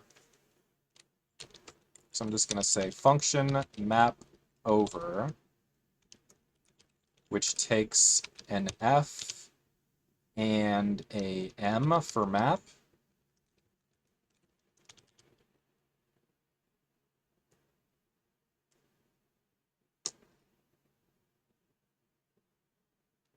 No, it takes a L for list. There we go.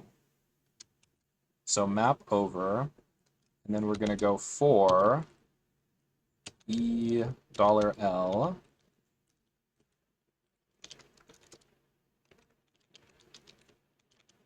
And then we're going to see how to append to a list. Let me see. So we don't have append here. Do we have push? No.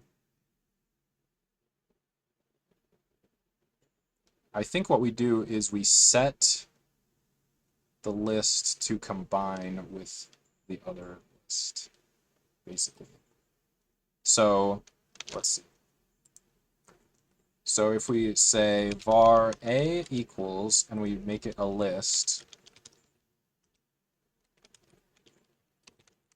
So there's $A. And then if we want to append to it, then we set A equals,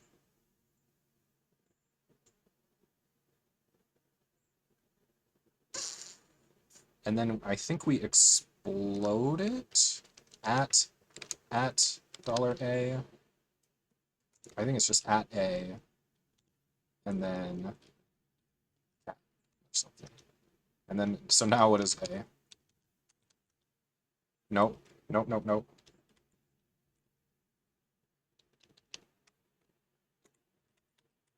So if we do this, we explode $A. Cannot concatenate string and list.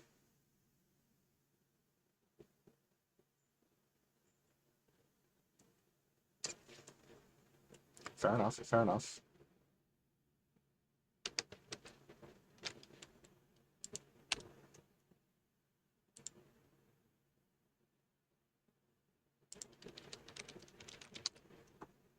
So you can concatenate strings.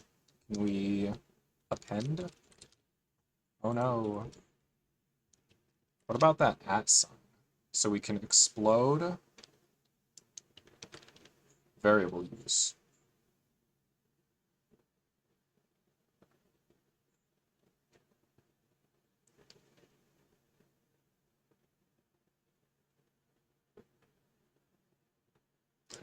You know what? It's probably part of a built-in module or a predefined module. Does that seem right? There's built-in string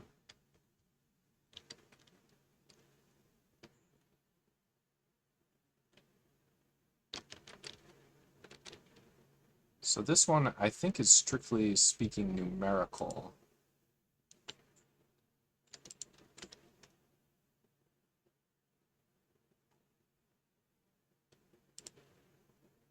Whether strings are strictly non-increasing? Okay. I'm gonna hop off here in a minute and come back in 30 minutes. Let me try to at least figure out the list append first. I don't think it's hard, I just don't know how to do it yet.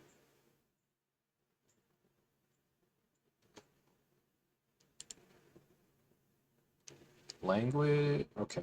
We go to learn and look at short case studies.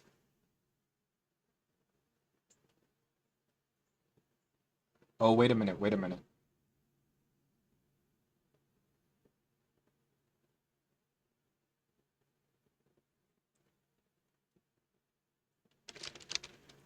What about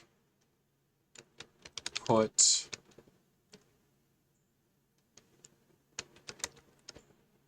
at $A?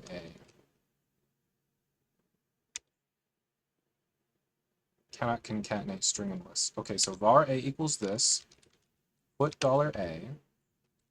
Put explode A. Put explode $A. Put $explode A. Oh, there it is. Talk about not paying attention. Okay. So then if we do this, what does that do? Okay, what if we do this? Okay. Well, that wasn't so hard. Oh my goodness gracious. Let me put that in my notes.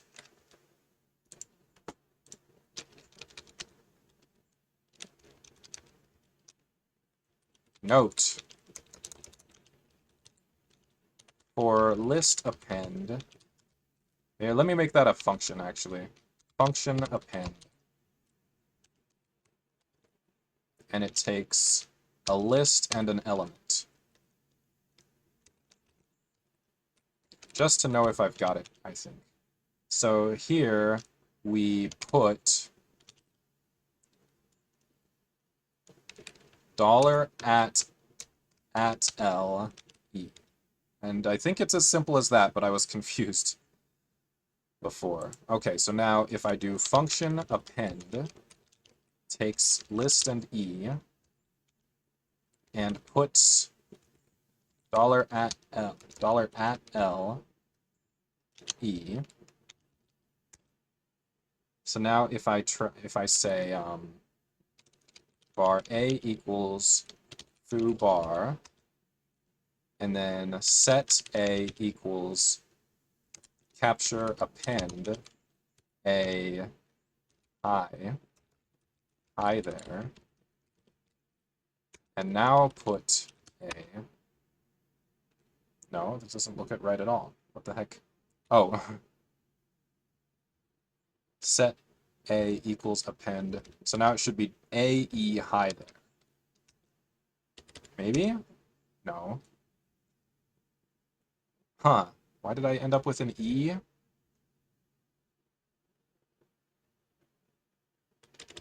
Where did I... Oh, this is $E. All right, one more time. And this needs to be $E here as well.